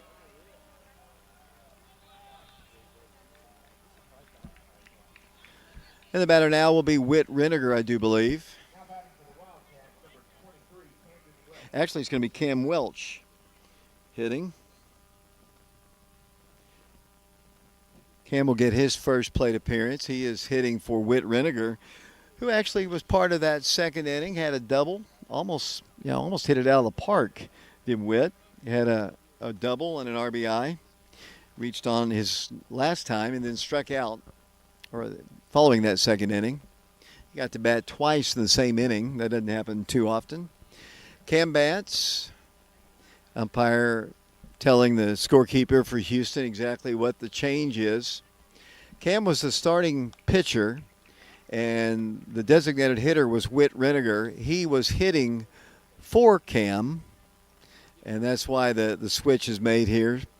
See Coach Travis Free pacing up and down in the third base coaching box, probably trying to decide who to bring in, who to pitch. Somebody's warming up in the bullpen. Mikey Teasley is warming up in the bullpen to our right. Wow. So, he might obviously pitch the seventh inning. The Wildcats are the home team. We're in the sixth inning. We're tied at 8. Of course, Dylan, Preston, and Caleb and I all remember, as Cam almost got hit by the first pitch, we all remember that 14-inning game we did down in Alabama. Hopefully we'll get some action going offensively here as Cam takes a called strike. And the count is 1-1. Thanks for staying up with us here, wherever you might be listening to our broadcast on our YouTube channel. Cam Welch back in, 1-1 pitch to him. That's outside. And the count is 2-1 strike. 8 runs in the second. The first 5 runs of the game were scored by Houston in the first and second inning. Oak Ridge had an 8-5 lead. Then Houston came roaring back to tie it. Cam hits one foul. And the count is even at 2-2 strikes. Our friends over to our right, they've calmed down a little bit as the Wildcats bat. They're having a good time watching this high school baseball game of the state tournament. Welch back in, 2-2 strikes to him.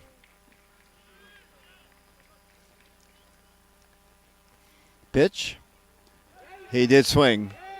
They asked for help. Safe. And I think, honestly, it looked like he did swing, but I think these fans right here earned that ball because they were on this umpire the whole time, and he made the decisive call to determine whether he swung or not. And I think they earned that one. 3 balls, 2 strikes to Cam the pitch. Ball 4. I missed one. I thought that was ball 4. 3 balls and 2 strikes. I must have missed one. Might have hit one foul that we didn't see. 3 balls and 2 strikes. That is ball 4. It should be. Go down the first. That's ball 4. That is ball 4. It should be ball 4. Houston fans say strike 3. It should be ball 4. It should be ball 4. Now the umpire behind the home plate says something to Coach Free. It was ball 4. It was. Anyway, so the umpires are struggling. Ball's hit on the ground. Shortstop fields it. Pena. The umpires blew that one. That was ball 4. It was ball 4. They missed it. How could you miss ball 4? Absolutely horrendous. Ball 4, and ended up Cam grounding out. Umpire mistakes. Yeah. How can you miss ball 4? How can you miss that? And the pitch is down low. Both teams have beefs with the umpiring crew today.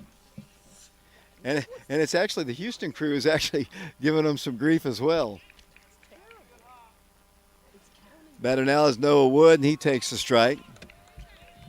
Yeah, I don't know how he missed that. If the game results in something, I mean, Houston had a beef at second base on Mikey Teasley slide into second. Noah takes ball down low.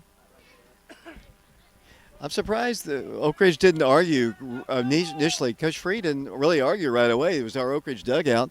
It was actually the Houston fans who were yelling ball 4, but Nothing. That was just to razz the umpire who missed it. Noah takes a strike. And the count is 2 balls and 2 strikes. I'm more careful with my own keeping up with the strike zone now than the home plate umpire. 2 balls and 2 strikes. Bottom of the 6th inning here at Siegel High School. State tournament game. Noah takes strike 3. Good pitch there by the Mustang. And that is out number 3. We go to the top of the 7th inning here on our YouTube channel. We're going to take a break. Mike Kelly with Betsy Coleman Realty, one of our sponsors. We go to the 7th. We'll be back in a moment. I'm Mike Kelly with Betsy Coleman Realty. I'm a proud graduate of Oak Ridge High School, class of 1982, and a member of the 1980 state championship football team. As a lifelong resident of Oak Ridge, I would love to put my knowledge of the area to work for you should you have any real estate needs. You can contact me at 865-919-5559 or at betsycolemanrealty.com. Thank you, and roll Wildcats roll.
Welcome back once again to Siegel High School. Thanks for tuning in with what has been a really exciting baseball game here at the state tournament. 2 really good teams in an 8-8 ball game.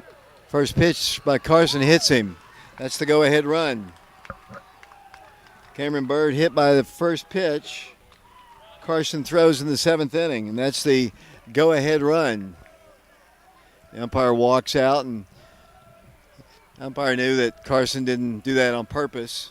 Wildcats are going to get somebody working in the bullpen once again. Mikey was warming up earlier. If the Wildcats had taken the lead, I bet Mikey would have come back in.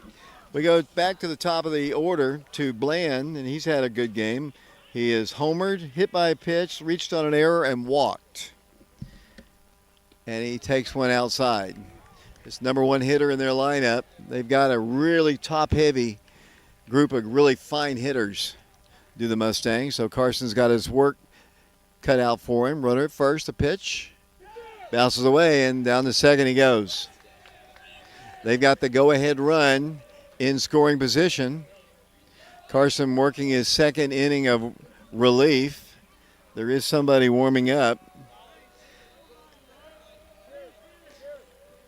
They're going to intentionally walk Bland, and and that didn't bother me one bit after watching that home run to lead off the ball game.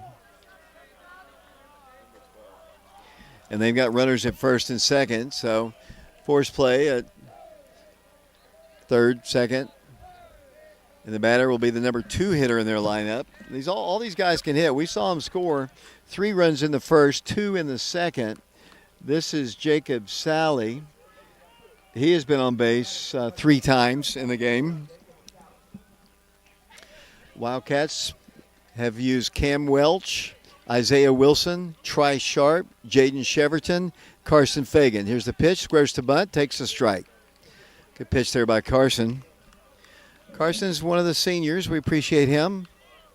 And obviously his brother Kipton Fagan. who've been very good for us all season long. Kipton, part of our crew earlier this year. Another strike on a bunt attempt. If you're going to bunt it, you got to put it down, and he takes 2 strikes. Carson with runners at first and second. Got to take advantage. Got to make sure the runners at second don't advance on you. 2-strike pitch. Ripped. That's going to be a base hit. And here comes the stop sign. Ball bounces away from Poteet. They're going to score 2 runs. An error in the outfield, and it is 10-8. A soft single to right, and somehow it got past the right fielder, and both runs scored. And it is 10-8 Houston here in the 7th inning. RBI single for Sally, and then an error in the outfield to allow the ball to get past it. The ball wasn't hit that hard, and it's 10-8. So they have scored now 5 unanswered runs after the Wildcats scored 8. Wildcats will still have the 7th, but Carson's got to get out of trouble. There's still nobody out in a 10-8 ball game. Tough play for the Wildcats. Carson comes to the plate. Pitch is a called strike. He tried to square to bunt twice, took 2 strikes, then laced it into right field for a base hit. Fagan checks the runner at second. Going to third. Here's Parker's throw. He's in there with a stolen base. Things kind of unraveling here for the Wildcats. Kind of surprised Carson. Well, not Carson. Carson's been good for us all year. I'm kind of surprised they didn't bring Mikey. Mikey was warming up. Maybe if they had taken the lead, they would bring him in. The major leagues, when you go to that last inning, you bring your guy in and hope to get the winning run on your side, but that's not the case. That pitch is down low, and the count is 2 balls and 1 strike. Wildcats will need to rally in the bottom of the 7th. 10-8 our score. Carson takes a walk off the hill. We've had the umpire at third base, but he's not the one who missed the ball 4 in the previous inning. That's not really what's happening here, as that pitch is a called strike. Oak Ridge fans have gotten quiet. Dylan and Caleb are kind of concerned now, looking at them, as am I. 10-8 the score. The good thing about it, it's a double elimination. Not that this game's over. We still have our at-bats, and we saw an 8-run inning earlier. Cut on a miss, and that's a swinging strike. And that is out number 1. Caleb being sarcastic, saying he can count to 3, and that's the strikeout. Yeah, 4 is too big of a number, Caleb says. Yeah, they missed that one. That was a ball 4. It should have been a walk to Cam Welch, but, it's water under the bridge. Pitch. Pretty good-looking pitch there. A little outside maybe a little high. And the count is 1 ball, no strikes. Runner at third, 2 runs in for the Mustangs. They lead at 10-8 here in the 7th. Hit foul right at the plate. Over, kind of bounces away and comes over towards the Mustang dugout, which is on the third base side. And the count is 1 ball and 1 strike. The loser plays Shelbyville. The winner plays Ravenwood. Pitch. Hit in the air. That should be enough to score another run. It's a shallow one to Warren East. He catches it. They are going to try the arm, and he's going to score. Sacrifice fly, RBI. And it's 11-8, making life even more difficult. Looks like they're going to send their closer down to the bullpen. 3 runs have scored here in the 7th inning. The Mustangs on top, 11-8 over the Wildcats. Maddox McCarter is the batter. He walked his last time. Let's see. He's walked 3 times in this game. That pitch is cut on and missed. 11-8 the score. What a game we've seen. We saw the Mustangs score the first 5. The Wildcats scored the next 8. And now the Mustangs have scored the next 6. Both teams have had opportunities all throughout the course of the ball game. And so have the Mustangs. But they have made the Wildcats pay here in the 7th inning. 3 runs across, 11-8 the score. Carson with 2 outs. The pitch to McCarter is just a little bit inside, and the count is 1 ball and 2 strikes. We appreciate you listening to our broadcast. We're audio only on our YouTube channel, Prep Radio. We are recording the ball game on video. Pitch is inside. And the count is even at 2 balls and 2 strikes.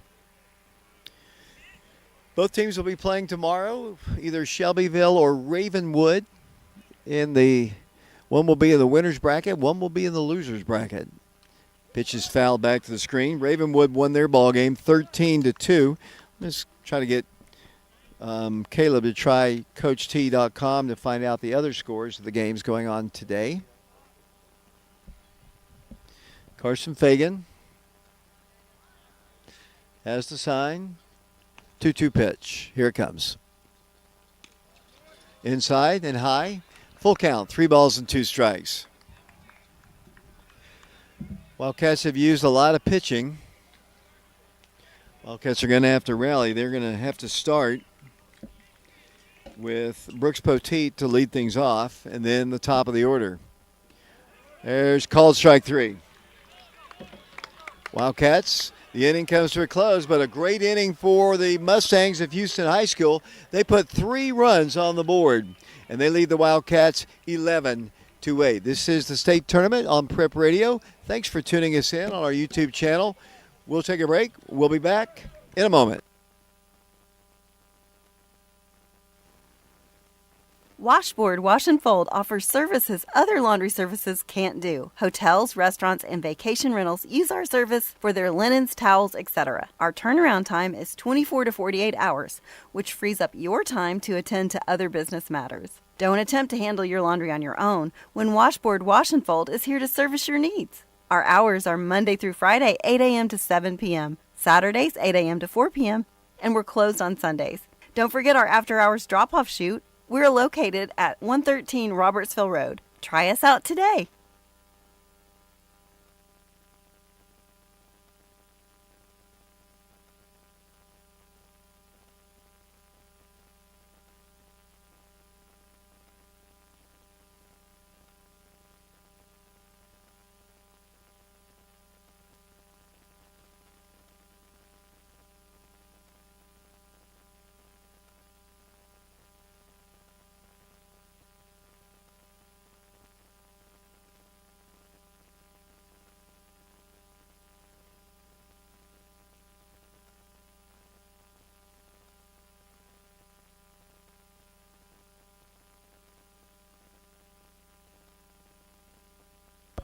Welcome back once again to Siegel High School, the state baseball tournament. The Wildcats trailing now 11-8. And leading things off will be Brooks Poteet. Brooks takes one down low. 1 ball, no strikes. The Wildcats scored 8 in the second, so they can do it. It's a tough assignment. The Wildcats have had a lot of base runners they've stranded. Brooks takes one at the belt for a called strike, and the count is even at 1 ball and 1 strike. So Farragut won their ball game earlier today. Cookeville and Nolensville tied at 2. Shelbyville lost to Ravenwood. Oak Ridge trailing 11-8 here. Brooks takes a ball down low. Got to get on base. Brooks is a number 9 hitter. Brooks has been very quiet. He did get on base his last time. If I look, remember, here. I think he had a infield single. He swings, misses on that one. He did single his last time. And the count is even at 2 balls and 2 strikes. What a baseball game. 11-8 the score. It's been a lot of offense. Been a long one. Brooks trying to be a 2-strike hitter. He takes ball 3. And we've got a full count. Top of the order, Warren East. And Warren's been very quiet today. A couple strikeouts, uncharacteristic for him. He's 0 for 3. Hit by a pitch. Brooks needs to be a good hitter. He's takes the pitch, hits in the air, right field. That should be out number 1. Second baseman back, and he makes the catch for the first out of the inning.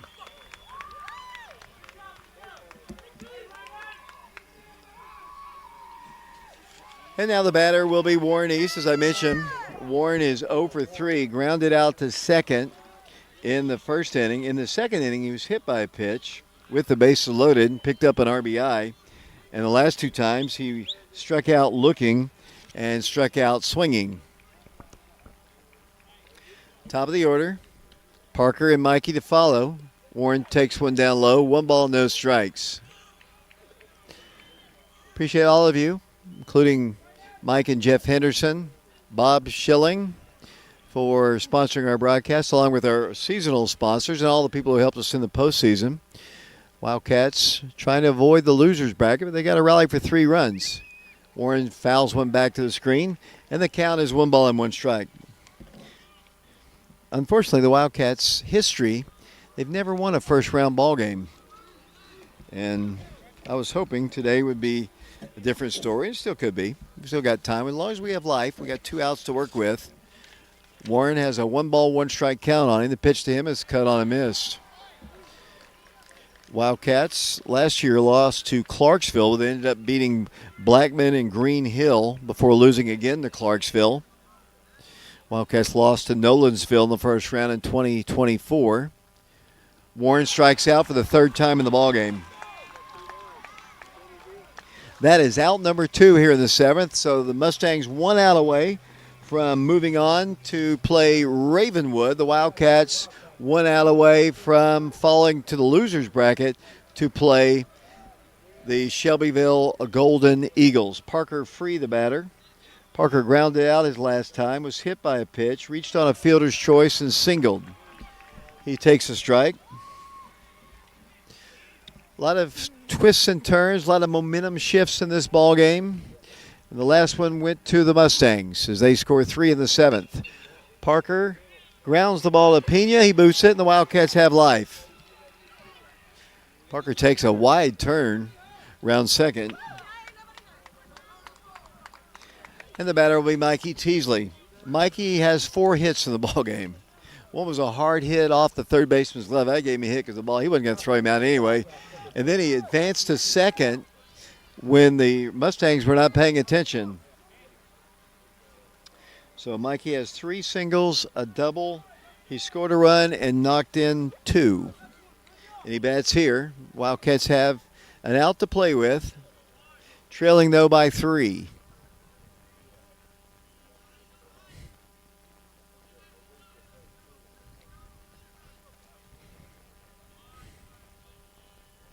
Here's a pitch to Mikey.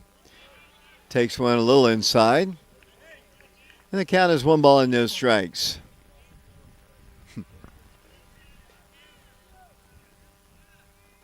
One ball, no strikes. Pitch to the plate.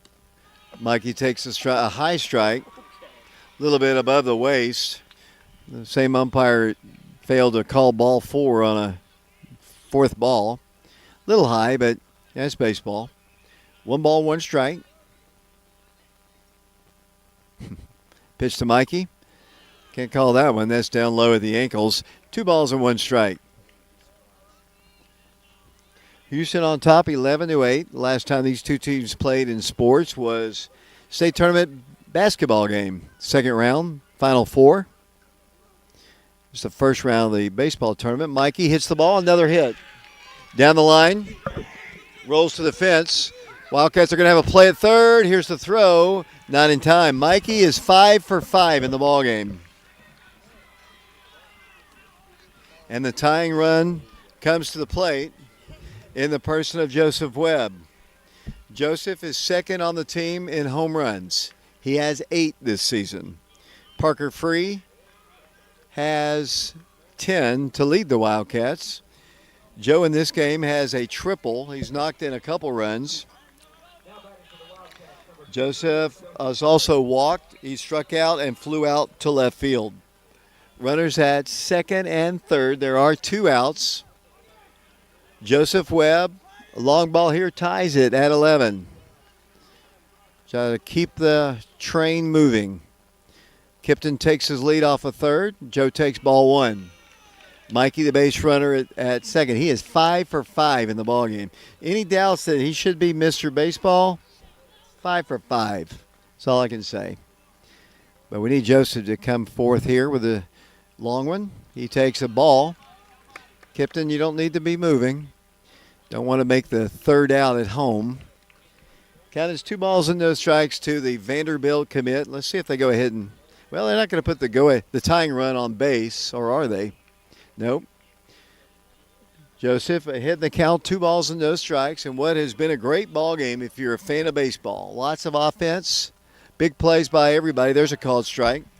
I think the most dramatic play was Warren East's catch in center field earlier. Just a beautiful play by the Oak Ridge center fielder. Some clutch hitting by both teams. It's been a great game. Both two really good, fine baseball teams playing here today at Siegel High School. Pitch to Joseph.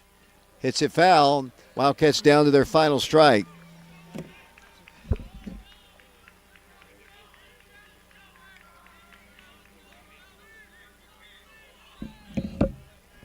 Two balls, 2 strikes. Kipton Fagan's the base runner at third. Mikey Teasley at second. Joseph Webb needs to collect himself. 2 balls, 2 strikes. Joseph stands in, right-handed hitting junior, facing the right-hander. Here's the pitch. Ball 3. I don't know. Looked pretty good from my angle, but it's ball 3. It looked good from my angle. 3 balls, 2 strikes, 2 outs, 2 on, 11-8 Mustangs. Pitch. Joseph hits the ball. That should be the third out. High fly ball to center field. Comes in on it. Makes the catch for out number 3. And the Mustangs have defeated the Wildcats by a final score of 11-8. And they had moved on to play Ravenwood in the winners bracket. They'll play at 12:30 Central Time. The Wildcats will play Shelbyville at 10 o'clock Central Time, 11 o'clock Eastern Time, and we'll have the broadcast for you on our YouTube channel, Prep Radio. Wildcats and Mustangs shaking hands in the center of the field. Great ball game. I mean, I know Oak Ridge fans disappointed, but 11-8 is a game to watch if you're a fan of baseball. Wildcats had a phenomenal second inning where they scored all 8 of their runs. They had base runners almost on every other inning after that, but were unable to score, unfortunately. And the Wildcats fall to the Mustangs by a final score of 11-8. So that's 5 times in the first round we've lost. Wildcats still have Mikey to pitch. They have Joseph Webb to pitch. The Wildcats still have a lot of arms to pitch later on this season, and hopefully the Wildcats will get a win tomorrow against the Golden Eagles of Shelbyville. That game will be at 11 o'clock Eastern Time against the Golden Eagles. Dylan Woody, Caleb Riker, Preston Fetters, along with Oliver Poggle. Final score of the ballgame was 11-8. Some of the totals, I don't know if we'll talk to Coach Free. We will tomorrow. Warren had a tough day today. 3 strikeouts. He did pick up an RBI on a hit batsman. Parker Free reached base 3 times. A single, reached on a error, and was hit by a pitch and scored. Kipton Fagan, his runner, scored a run, and Parker had a RBI on a fielder's choice. Let's see, Mikey Teasley, 5 hits in the ball game, 2 doubles, 3 singles, an RBI, and he scored a run. Joseph Webb had a 2 RBI triple and was 1 for 4 in the ball game. He also scored a run. Carson Fagan had an RBI single, was 1 for 3 in the ball game. Jaden Cheverton he had the home run. He walked and flew out to center and to second. Whit Reniger was, I think I've got him 1 for 1 with a double and a run scored. I think he walked and struck out, so he's 1 for 3. And then Cam Welch grounded out to short, and his only plate appearance. Noah Wood walked, scored a run, singled, hit by a pitch, and struck out. Brooks Poteet struck out, grounded out, singled, and flew out to left field. The losing pitcher of the ballgame, unfortunately, was Carson Fagan, and Carson picks up the loss in relief. The Wildcats use Cam Welch, Isaiah Wilson, Tri Sharp, Jaden Cheverton, and Carson Fagan. 5 different pitchers pitched in the ballgame. That's going to close it out, our broadcast here on our YouTube channel, Prep Radio. We appreciate Bob Schilling. We appreciate all of our sponsors who've been with us all season long. And I'll run those down for you once again before we close it out here. And we'll hope you'll join us again tomorrow at 11 o'clock a.m. from Siegel High School, weather permitting. The Wildcats fall 11-8. We appreciate Laura Lynn Green, State Farm Insurance, the class of 1989, Todd Fox with the Fox Insurance Group, Betsy Coleman Realty, that's Mike Kelly. Appreciate Sexton Automotive of Oak Ridge, East Tennessee Spine and Sport, and that, of course, is Donnie Sharp, the former Wildcat. We appreciate all the other sponsors who've been with us during the course of the season, especially the postseason. The Fagan family, the Haddock family, Ed Hudson, Douglas Greenlee, John and Jane East, Bob Schilling, Mike and Jeff Henderson, and others who have anonymously supported us. For Caleb, Dylan, Oliver, and Preston, this is David Clary. Until tomorrow at 11 o'clock Eastern, 10 o'clock Central. Final score, 11-8 Houston. So long, everybody.